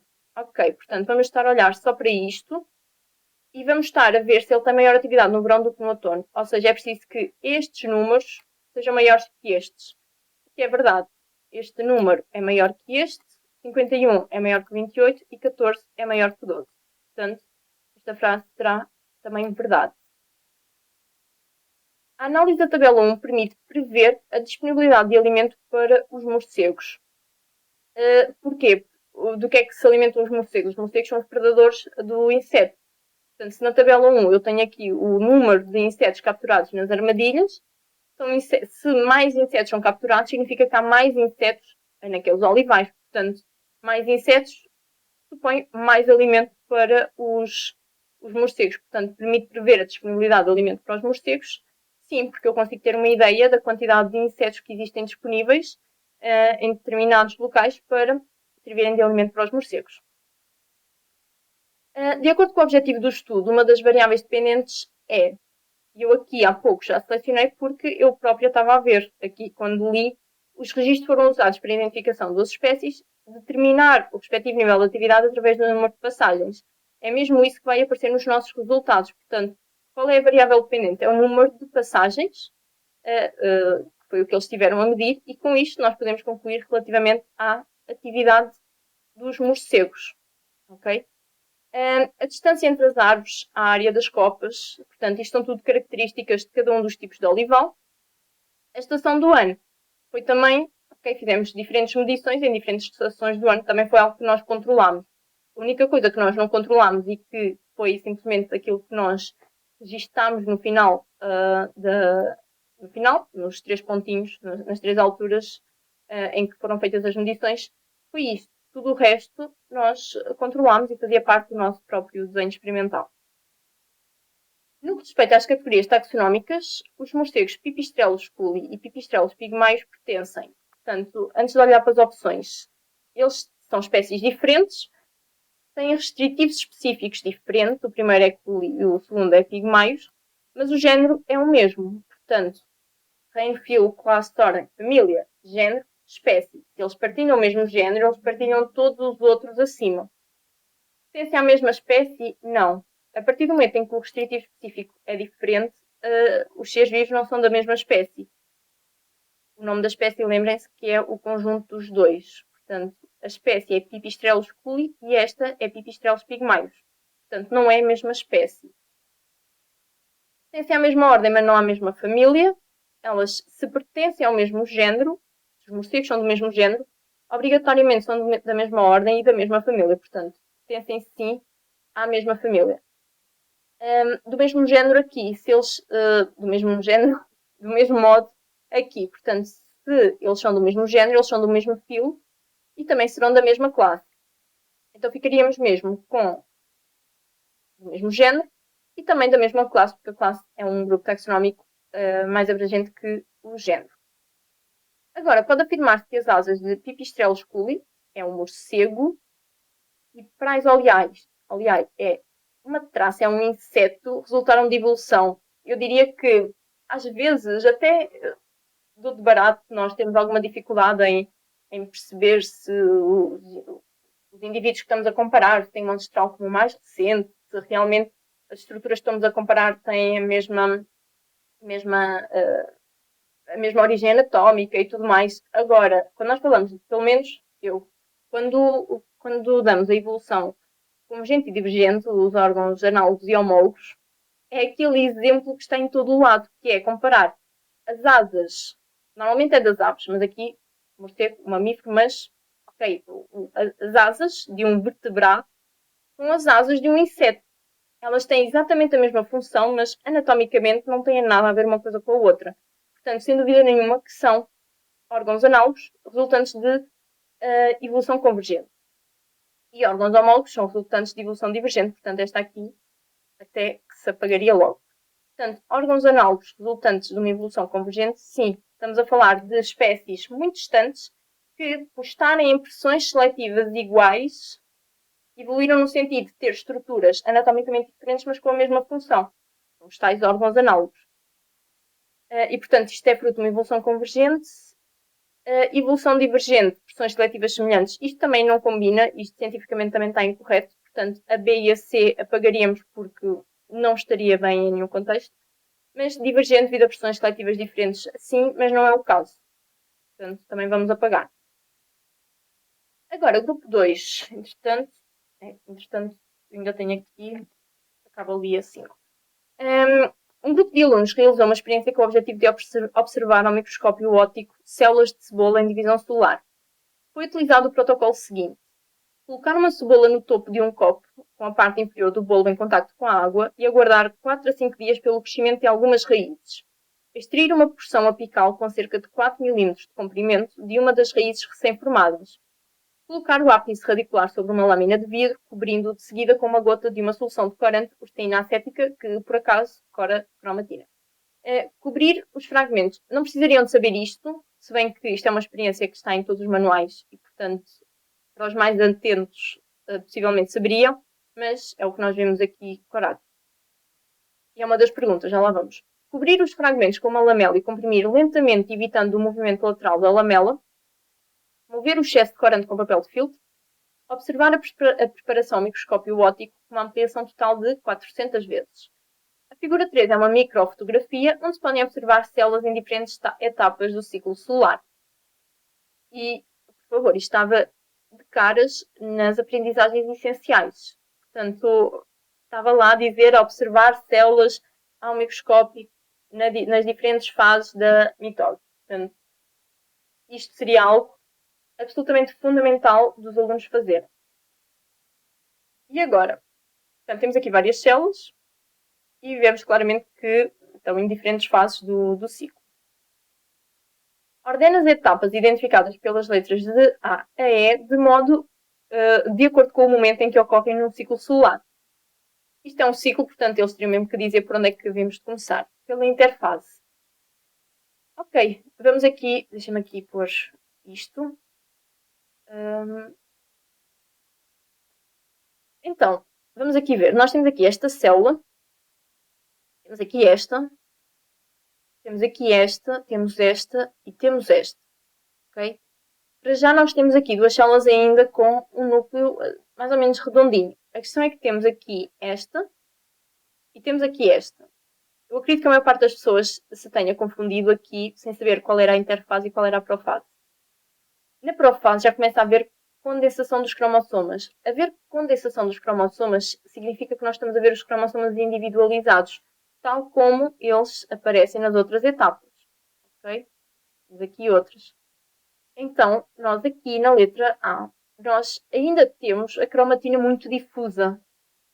Então, temos aqui uma zona ou outra mais carregada, provavelmente são os nucleolos, e portanto, aqui na letra A, nós teríamos a interfase. Ou seja, ainda temos a cromatina, ainda temos o núcleo bem definido, ainda temos a cromatina muito difusa, ela ainda não começou a condensar, porque quando ela começa a condensar, nós começamos a ver os cromossomos individualizados e mais carregados. Eles começam -se a enrolar sobre si próprios e a ficarem individualizados, ou seja, independentes, nós conseguimos ver. E ali na interfase não, ainda estamos a ver um emaranhado de cromatina. Portanto, aqui seria a prófase. Depois deles condensarem, eles vão se alinhar no plano equatorial. Portanto, no plano equatorial nós temos aqui. Qual é a diferença daqui para aqui? É que aqui na C nós já vemos claramente uma distinção, já vemos claramente um espaço e os cromossomas separados em dois. Enquanto que aqui eles ainda estão todos ali no plano equatorial. Claro que tem aqueles bracinhos, porquê? Porque há cromossomas um bocadinho maiores, outros mais pequeninos. E os braços dos cromossomas estão ali um bocadinho a boiar, porque efetivamente o que está exatamente no plano equatorial são os centrómeros. São os centrómeros que estão a ser agarrados pelo fuso acromático. Portanto, metáfase é quando eles estão ao meio. Depois começam a puxar, o fuso acromático começa a puxar cada um dos cromossomas, cada um dos cromatídeos, rompe-se o centrómero e cada um dos cromatídeos ascende, começa este processo de ascensão. Qual é a diferença da C para a B? É que na C eles ainda estão a meio caminho, portanto ainda estão durante essa ascensão polar dos cromatídeos, portanto ainda é anáfase. Na B, já todos os cromatídeos, que agora são cromossomas independentes, já estão todos nos polos da célula, portanto eles já terminaram esse seu trajeto de ascensão. Isso é a diferença entre a C e a B. Portanto, aqui tínhamos mesmo a anáfase. Eu não estou a pôr acentos já por preguiça, desculpa. E aqui a telófase. Ok? Portanto, fazendo aqui então a ordenação. Isto são coisas que eu já escrevi em tempos, noutros exames. Interfase, prófase, metáfase, anáfase e telófase. Ok? Portanto, ficaríamos assim. 2. A utilização da uracina acética permite evidenciar. Como disse há pouco, vocês não tinham que saber isto. Mas, olhando para ali, nós conseguimos perceber. Ok, vocês sabem perfeitamente que existem aqui... Onde é que está? Por exemplo, aqui na metáfora. Vocês sabem perfeitamente que existem aqui muitas fibras do fuso acromático, mas elas não estão coradas. A única coisa que está corada é mesmo o núcleo, quando elas ainda têm o núcleo definido, ou então os cromossomas. Portanto, o que efetivamente o nosso corante está a corar é a cromatina. O fuso acromático não aparece. Não aparece aqui as fibras do fuso. Também não aparece nos polos os centrómeros. E aqui também não, aqui também não. Portanto, também não temos os centrómeros, os centríolos.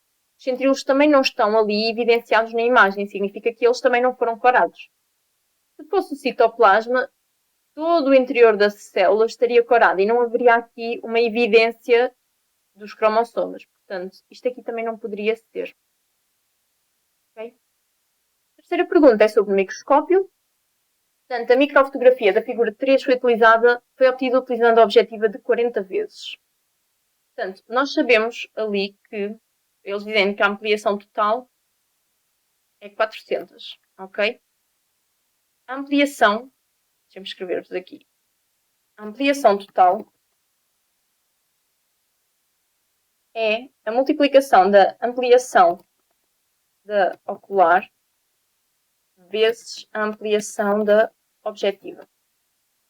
E, portanto, se eles nos dizem que a objetiva utilizada foi a de 40, então para eu ter uma ampliação total de 400, é porque eu tive que ter aqui uma ocular de 10, ok? Portanto, isto vai me permitir excluir já a opção C. Portanto, a microfotografia foi obtida utilizando uma ocular com ampliação de 5 vezes? Não. Se a ampliação obtida era 400 vezes e o objetivo era de 40, isto é uma equação simples, portanto, isto era preciso uma uma ampliação do ocular de 10 vezes e não de 5. 5 vezes 40 só iria ampliar 200 vezes. A objetiva 10 vezes permite observar um menor número de células do que a objetiva utilizada. Imagina, utilizou-se uma objetiva de 40. O que eles me estão a dizer é, se em vez da objetiva de 40 eu utilizasse uma objetiva de 10, iria observar um maior número de células. Se eu de repente diminuísse a ampliação, mudasse de objetiva e punha uma objetiva mais pequenina, o meu campo de visão iria ser muito maior. As células, portanto, menor ampliação, as células iam ser mais pequeninas. Então, no meu campo de visão, iriam estar muito mais células do que com uma objetiva de 40, em que as células estão muito mais ampliadas e cabem muito menos no meu campo de visão. Portanto, isto aqui não será de todo verdade. A maior abertura do diafragma permite observar um maior número de células. Aqui é preciso ter uma ideia do que é que faz o diafragma. O diafragma aumenta ou diminui a luz, estamos aqui a falar da palavra, ele vai abrir ou fechar o condensador. Portanto, uma maior abertura do diafragma, provavelmente vamos ter mais luz, menos contraste. Fechar, vamos ter menor contraste. E não está relacionado com observar um maior ou menor número de células. Se observar um maior ou menor número de células, está relacionado justamente com o que nós acabámos de falar, qual é a ampliação usada e quantas células cabem no nosso campo de visão. Portanto, isto não está todo relacionado com a intensidade da luz com que nós estamos a observar. Portanto, isto vai fora. Ficamos com isto. As imagens obtidas estão ampliadas em relação às células, sim. Portanto, nós estamos a ver a imagem ampliada, nomeadamente 400 vezes. Portanto, estão 400 vezes maiores do que na realidade e estão duplamente invertidas, certo? Uma das observações ao microscópio, uma das características de observarmos qualquer coisa ao microscópio é que nós temos uma imagem, mas na imagem que vamos estar temos uma preparação. A imagem que nós estamos a ver vai estar invertida para o lado e de cima para baixo. Portanto, duplamente invertida, certo? Nas células de cebola, ao longo do processo de divisão celular observado, que já chegámos à conclusão que era mitose, ocorre replicação conservativa de moléculas de DNA. A replicação do DNA nunca é conservativa, é semi-conservativa, isso já foi mais do que testado. Citocinese por fusão de vesículas golgianas.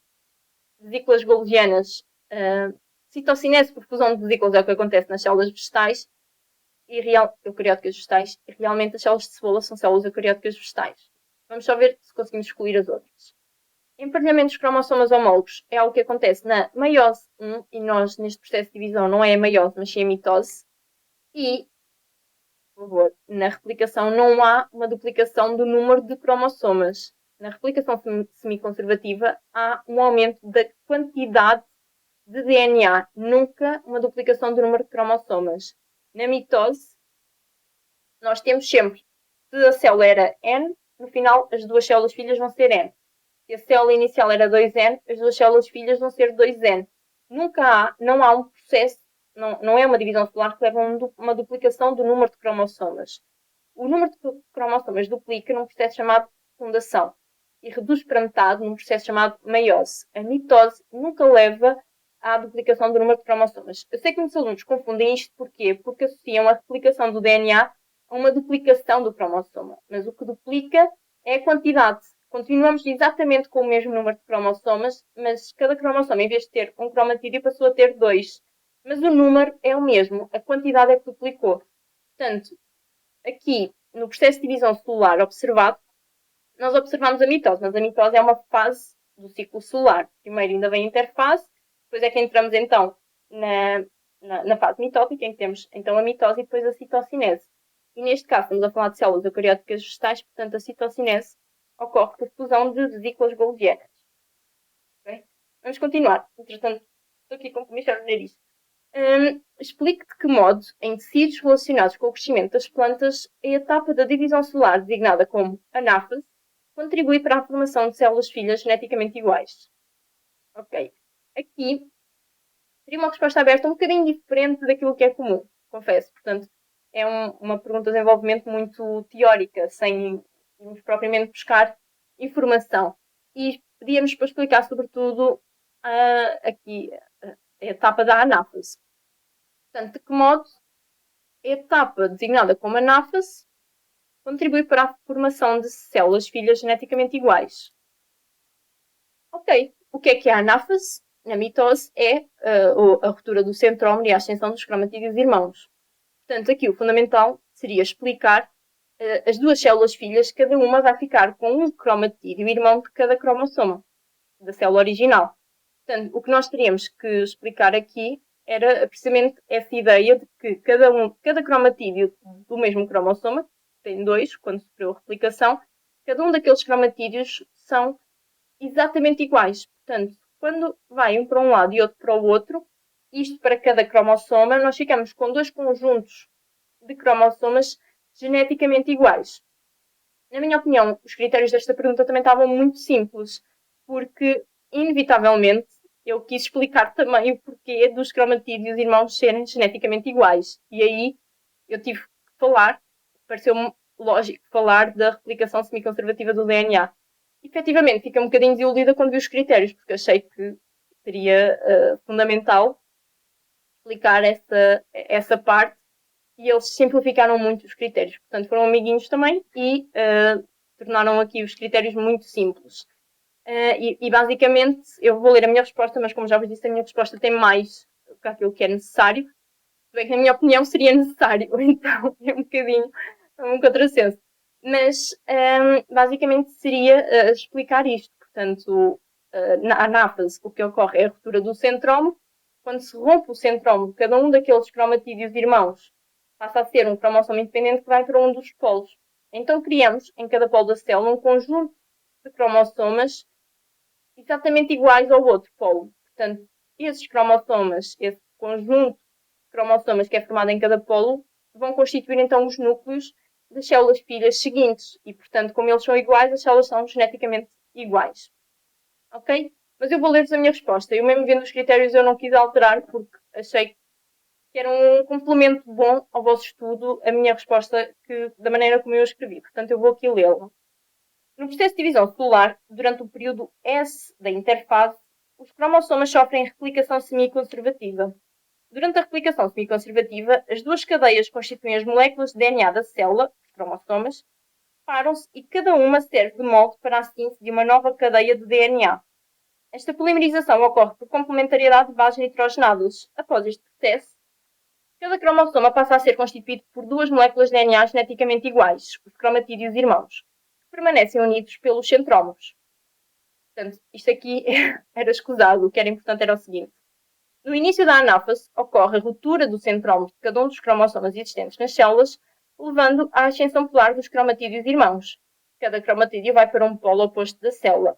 Deste modo, formam-se dois conjuntos de DNA geneticamente iguais que existirão nos núcleos das células filhas. Pronto, seria mais ou menos.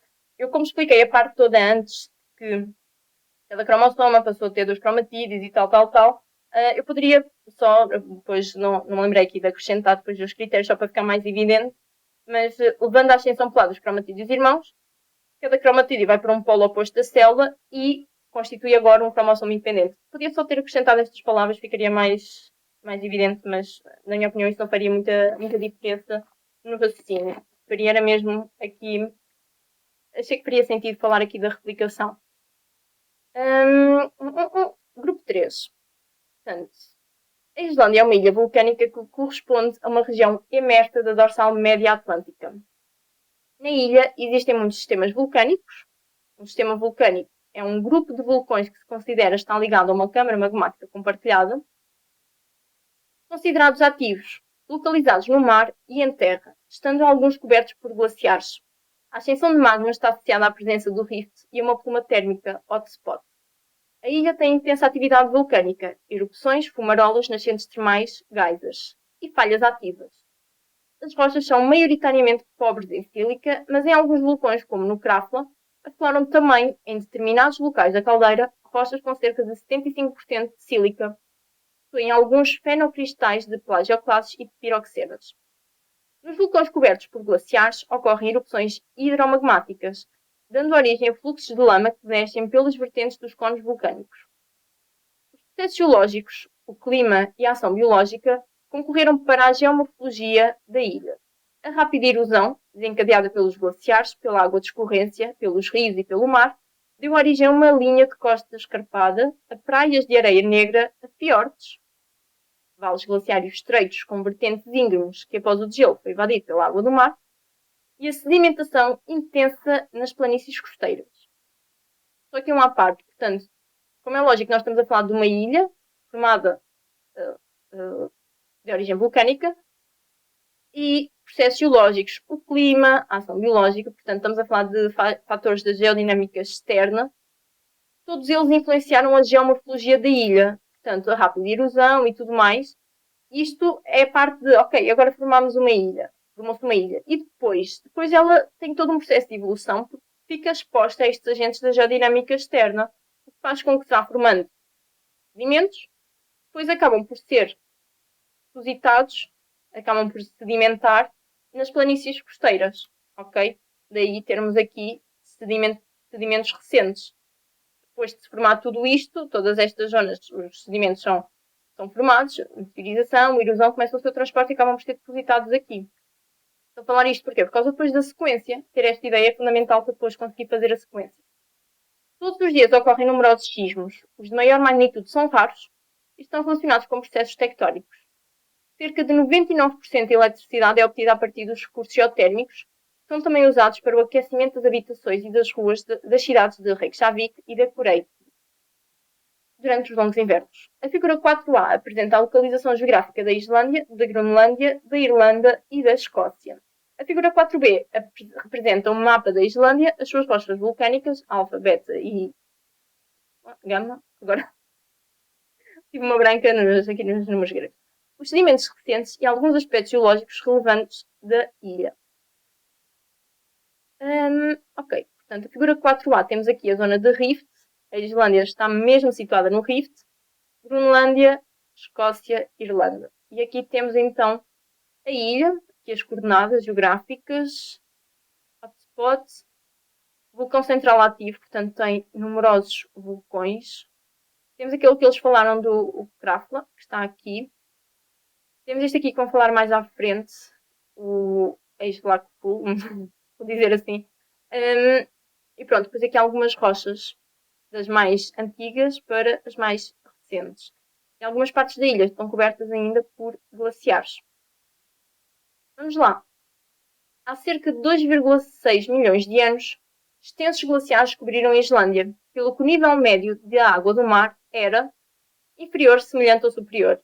E, mais uma vez, é raro o exame em que não sai a falar de regressões e transgressões marinhas. Quando estamos num período glaciar, portanto, extensos glaciares cobriram a Islândia. Portanto, se haviam glaciares, é porque a água que existe nos oceanos estava redirecionada para esses glaciares. Então, o nível médio da água do mar desceu. Aqui. Na ilha, os processos erosivos levaram à acumulação de grandes quantidades de sedimentos que se depositaram maioritariamente nas planícies costeiras do. Vamos ao mapa e vamos ver onde é que estão depositados os sedimentos. Será que estão mais a oeste? Portanto, temos. Eu agora não tenho aqui as setinhas. Temos norte, sul, este, oeste. Portanto, se fosse mais para oeste, seria mais aqui nesta zona. Não tem aqui sedimentos. Os sedimentos costeiros são estes pontilhados aqui. Os sedimentos, aliás, são estes pontilhados aqui. A oeste, não. A noroeste, acho que é a outra, é aqui. Eles estão, sobretudo, aqui. Ou seja, mais a sul. Aliás, era nordeste. Então deixem-me mostrar-vos o nordeste. O nordeste seria aqui. Portanto, também não temos uma grande acumulação. Temos mesmo que ir para o sul.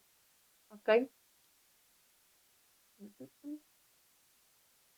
Tendo em conta o contexto tectónico da Islândia, o magma que consolida lentamente em profundidade, portanto, se a Islândia está numa zona de rift, o magma é basáltico. Portanto, se arrefecer em profundidade, vai dar origem a uma rocha intrusiva, que é o gabbro.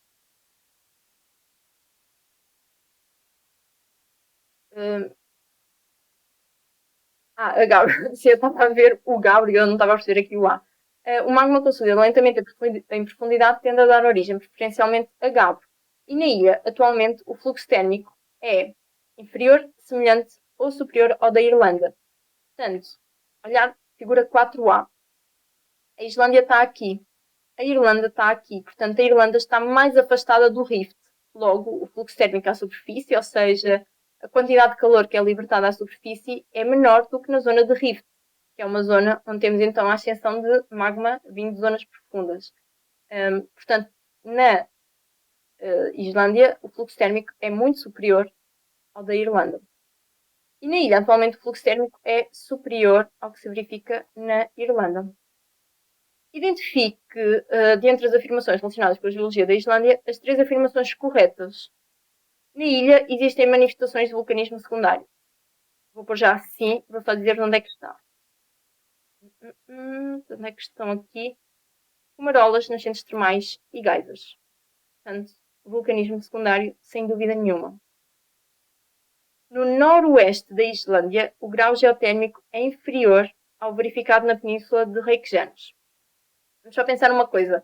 O grau geotérmico, portanto, a variação da profundidade com a temperatura. O grau geotérmico é baixinho quando o fluxo térmico é alto. Quando o fluxo térmico é baixo, o grau geotérmico é elevado.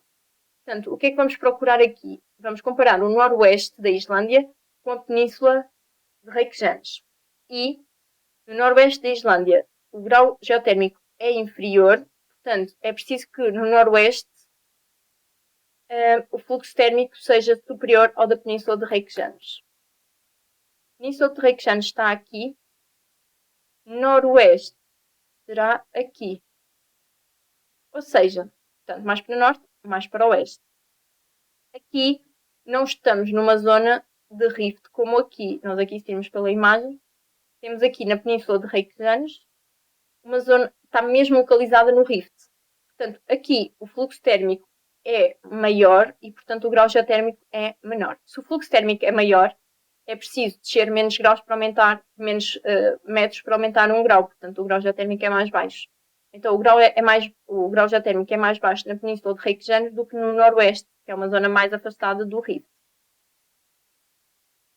É inferior? Não, vai ser superior. Na Islândia, os sismos de maior magnitude estão relacionados com a atividade vulcânica. Eles dizem qualquer coisa sobre isto no texto. Deixem-me só ver que eu já não me lembro. Todos os dias ocorrem numerosos sismos. Os de maior magnitude são raros e estão relacionados com processos tectónicos.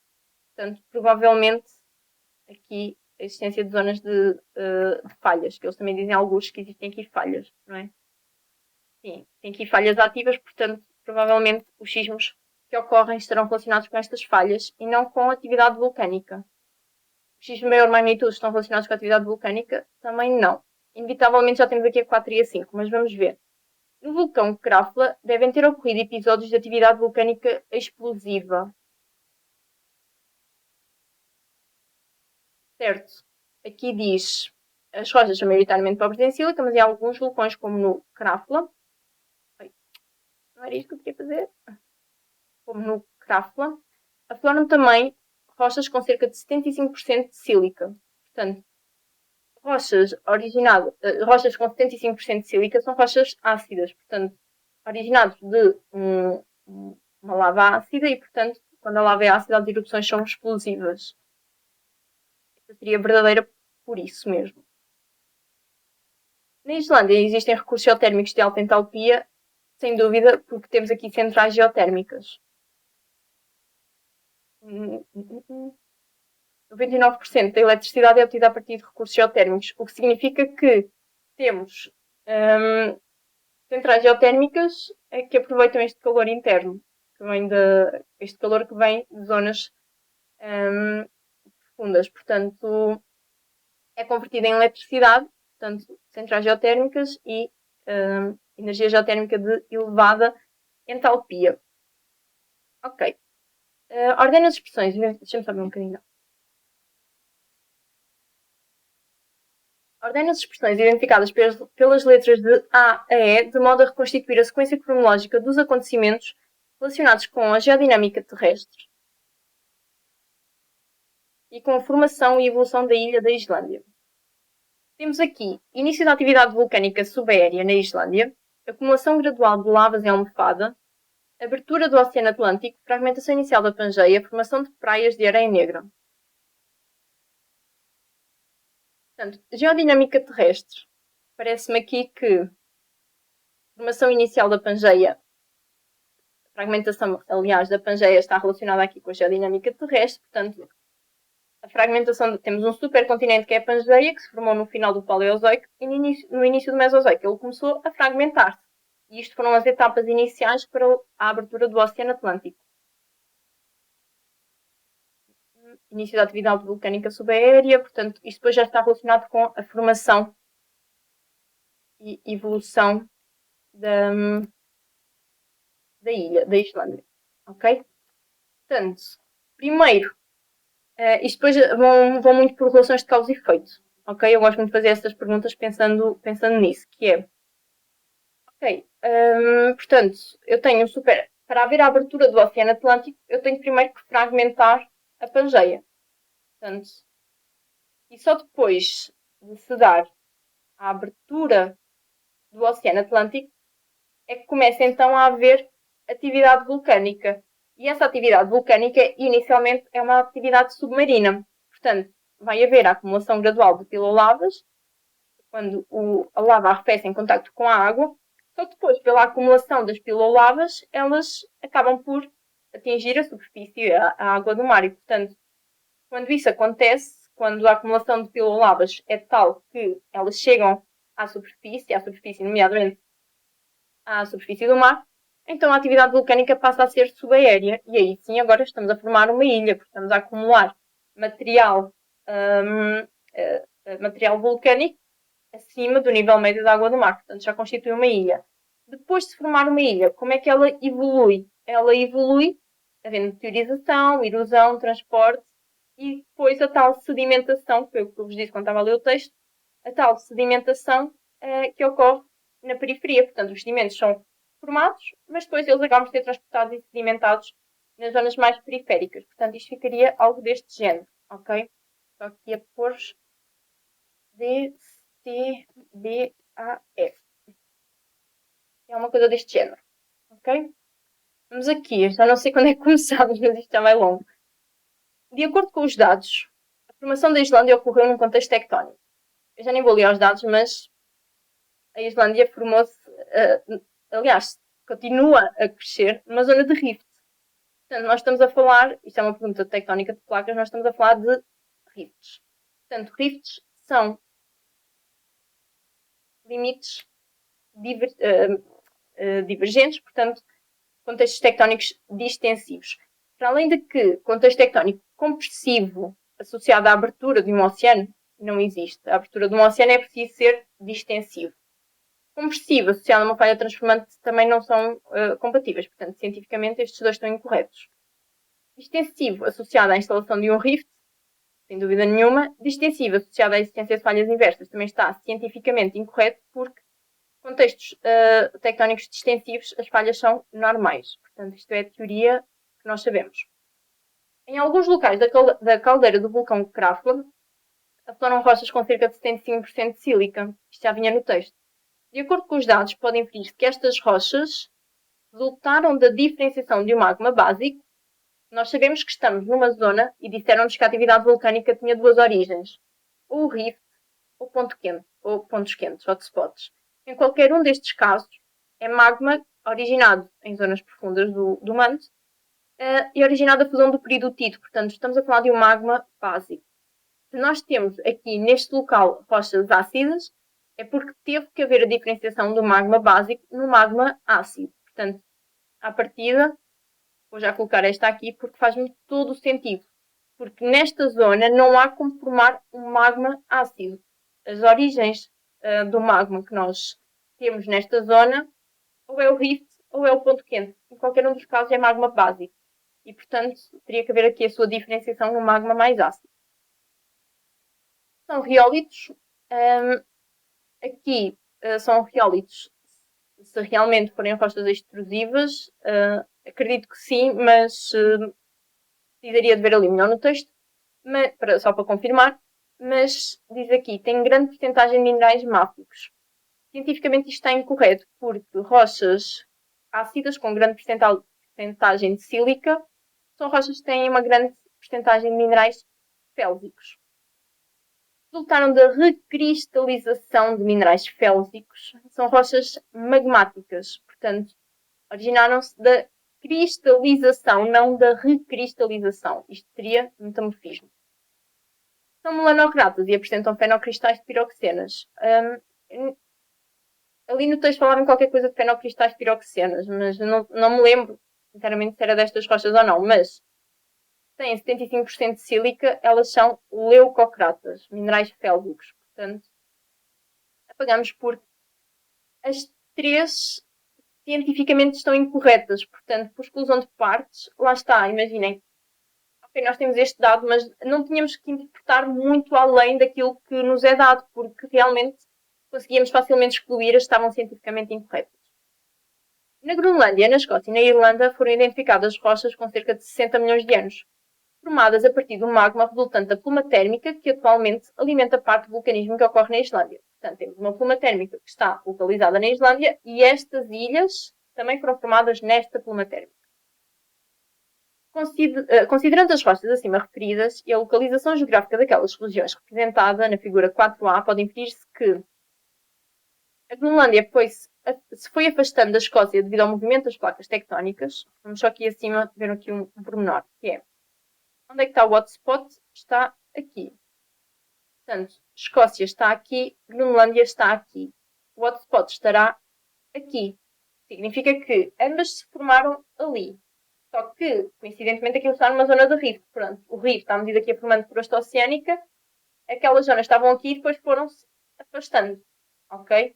Portanto, até me faz um pouco sentido esta frase. Portanto, a Groenlândia se foi afastando devido ao movimento das placas tectónicas. Sim, a crosta oceânica foi crescendo no nível do rift.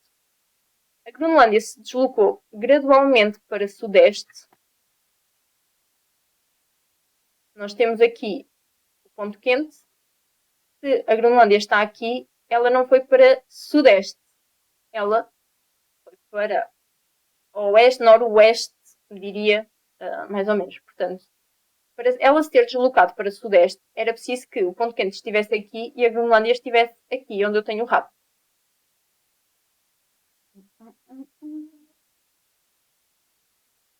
Errado. As rochas da Irlanda apresentam uma idade idêntica às das rochas da Islândia.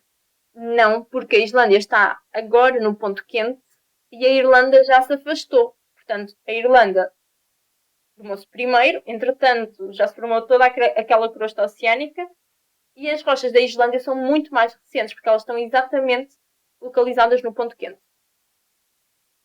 As rochas da Islândia são as mais recentes, certo? Mas porque estamos numa zona de rift em que há construção, formação de litosfera e não destruição. Cientificamente, esta está incorreta.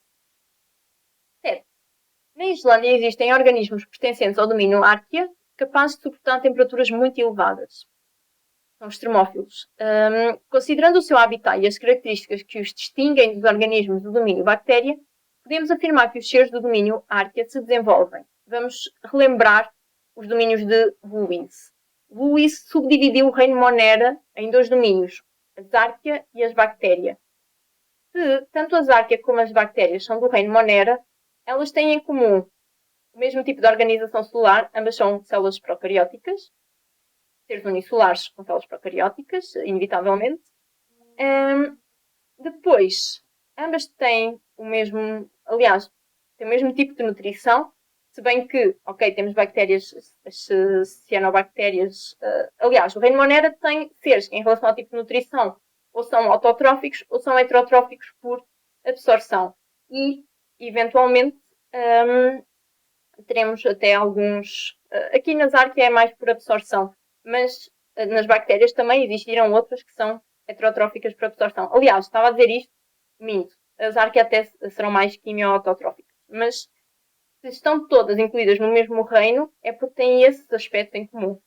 Portanto, que, ou seja, qual é a ideia aqui? Eu também já estou a ficar um bocado cansada de estar aqui há algumas horas, mas basicamente, se elas pertencem ao mesmo reino, elas não vão diferir nos aspectos em que Whittaker se baseou para fazer o reino Monero.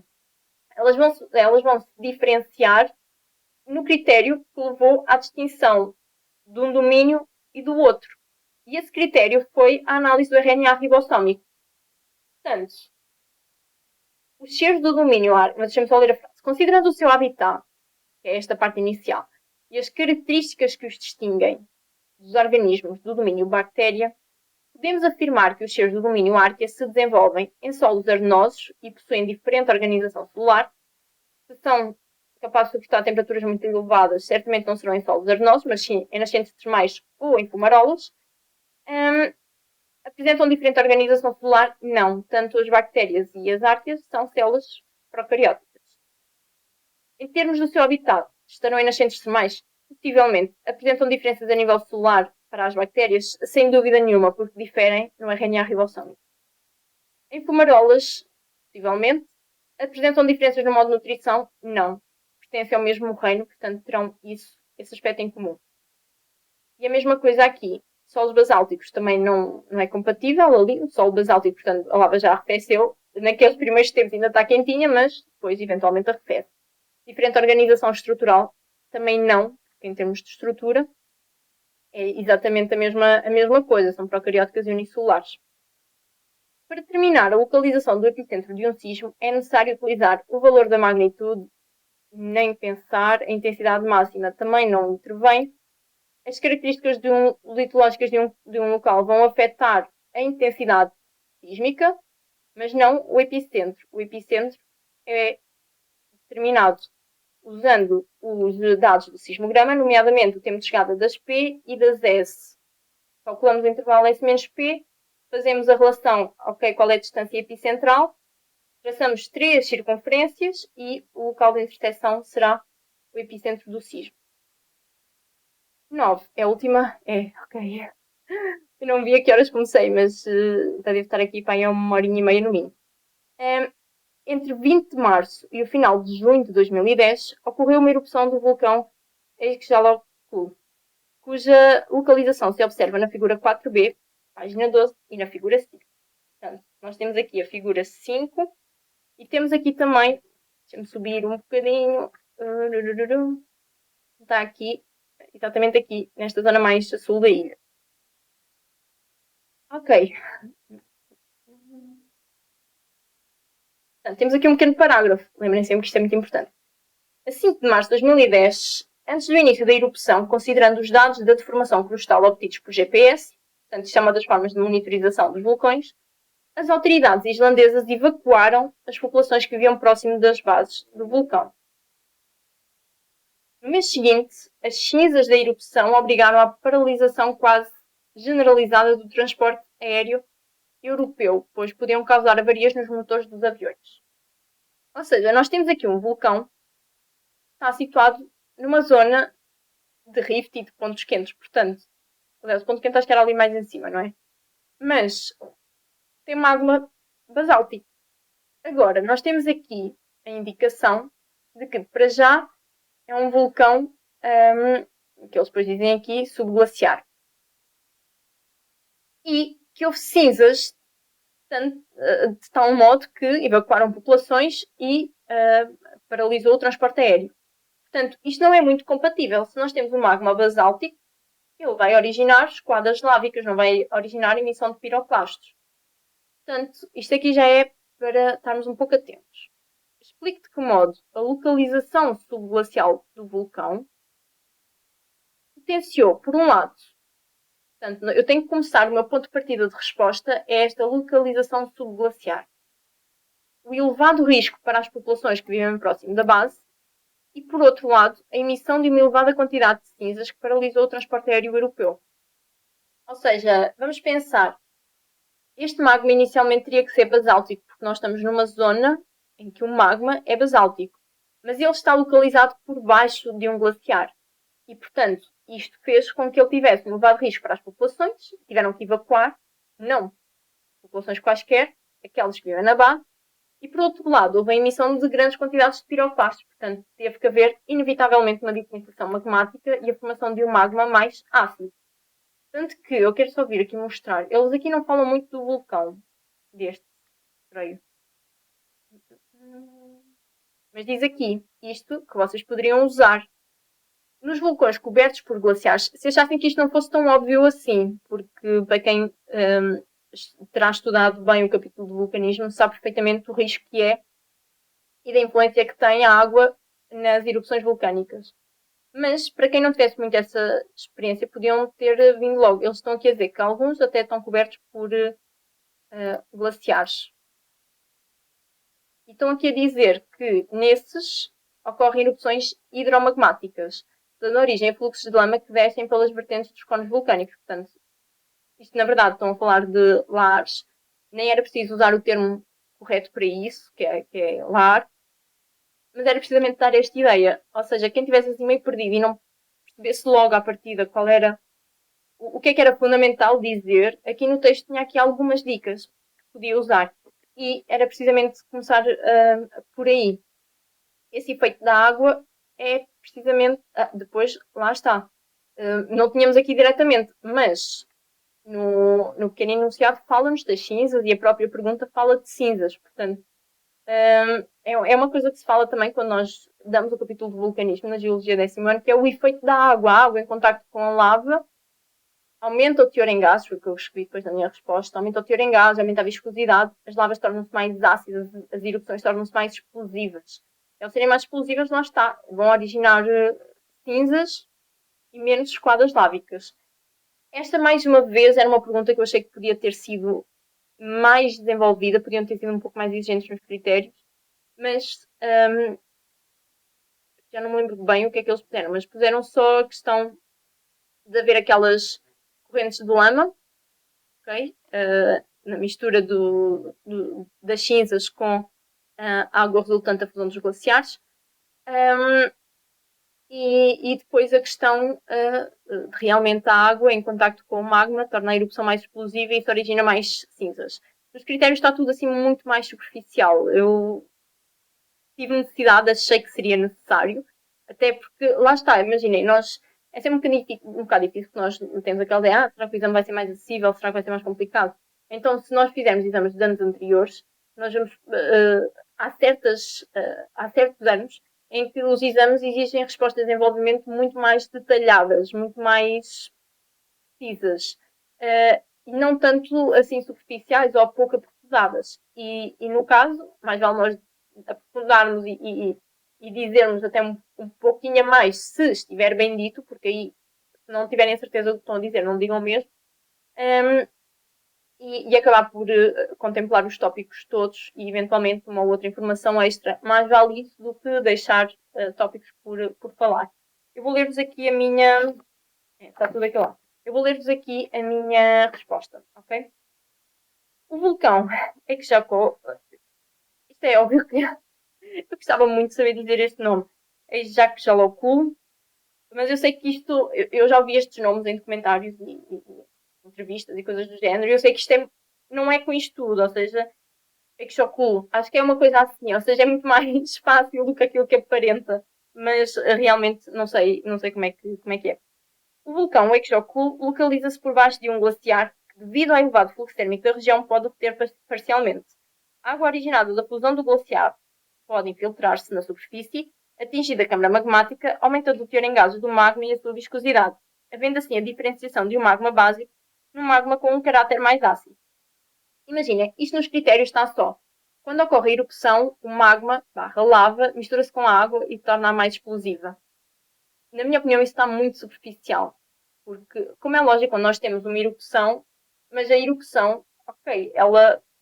Imaginem, não concordo totalmente com a ideia de a erupção se tornar explosiva, porque durante a erupção do magma basáltico, e chega à superfície e a lava é basáltica, portanto, é lava fluida, em contacto com a água, é que origina piroclastos cinzas. Não concordo tanto. Na minha opinião, seria mais aprofundado nós darmos esta ideia de que a água infiltra enquanto o magma ainda está em profundidade, que o enriquece em gases e o torna mais viscoso. Então, quando a própria erupção ocorre, já vai haver a formação de piroclastos. Portanto, acho que foram muito meiguinhos para os critérios, que é ótimo do ponto de vista do aluno. Quando o magma é ácido, as erupções tendem a ser explosivas, libertando grandes quantidades de piroclastos, por exemplo, de cinzas, que paralisam o transporte aéreo europeu, uma vez que se deslocam para outras regiões geográficas devido ao vento, não ficando apenas na região da Islândia. Eu aqui, entre aspas, expliquei um bocadinho mais esta parte do transporte aéreo europeu e não tanto ali localizado na Islândia, precisamente porque quando há erupções com grande libertação de cinzas, elas na atmosfera elas vão para outras zonas, mas mais uma vez também não era necessário. Outro perigo iminente de uma erupção de um vulcão subglaciar é o facto das cinzas se poderem misturar com água resultante da fusão do glaciar, originando correntes de lama vulcânica, os lahares, que podem ter um papel bastante destruidor nas populações que vivem próximo da base do vulcão.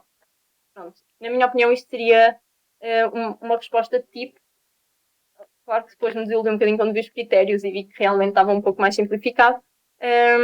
Mas pronto, tanto nesta como na outra, na 5, por exemplo, não quis apagar porque, ok, sempre é mais uma informação com que ficam. E pronto, acho que já estamos. Obrigada por terem chegado ao final. Espero que tenha sido útil esta análise aqui do exame. E é isso. Continuem a acompanhar. Irei trazer mais vídeos no futuro, portanto, espero que sejam úteis no vosso estudo e que com isso consigam ser mais bem-sucedidos aqui na disciplina de Biologia e Geologia, fazer com que o exame não seja aqui um bicho-papão e consigam safar-se bem no exame e ter a nota que precisam para entrar naquilo que mais desejam. Portanto, muito obrigada por terem visto. Não se esqueçam de ir ao Instagram para entrar num contacto mais direto comigo. Tenho lá muitos outros materiais que podem usar. E é isso. Um beijinho grande.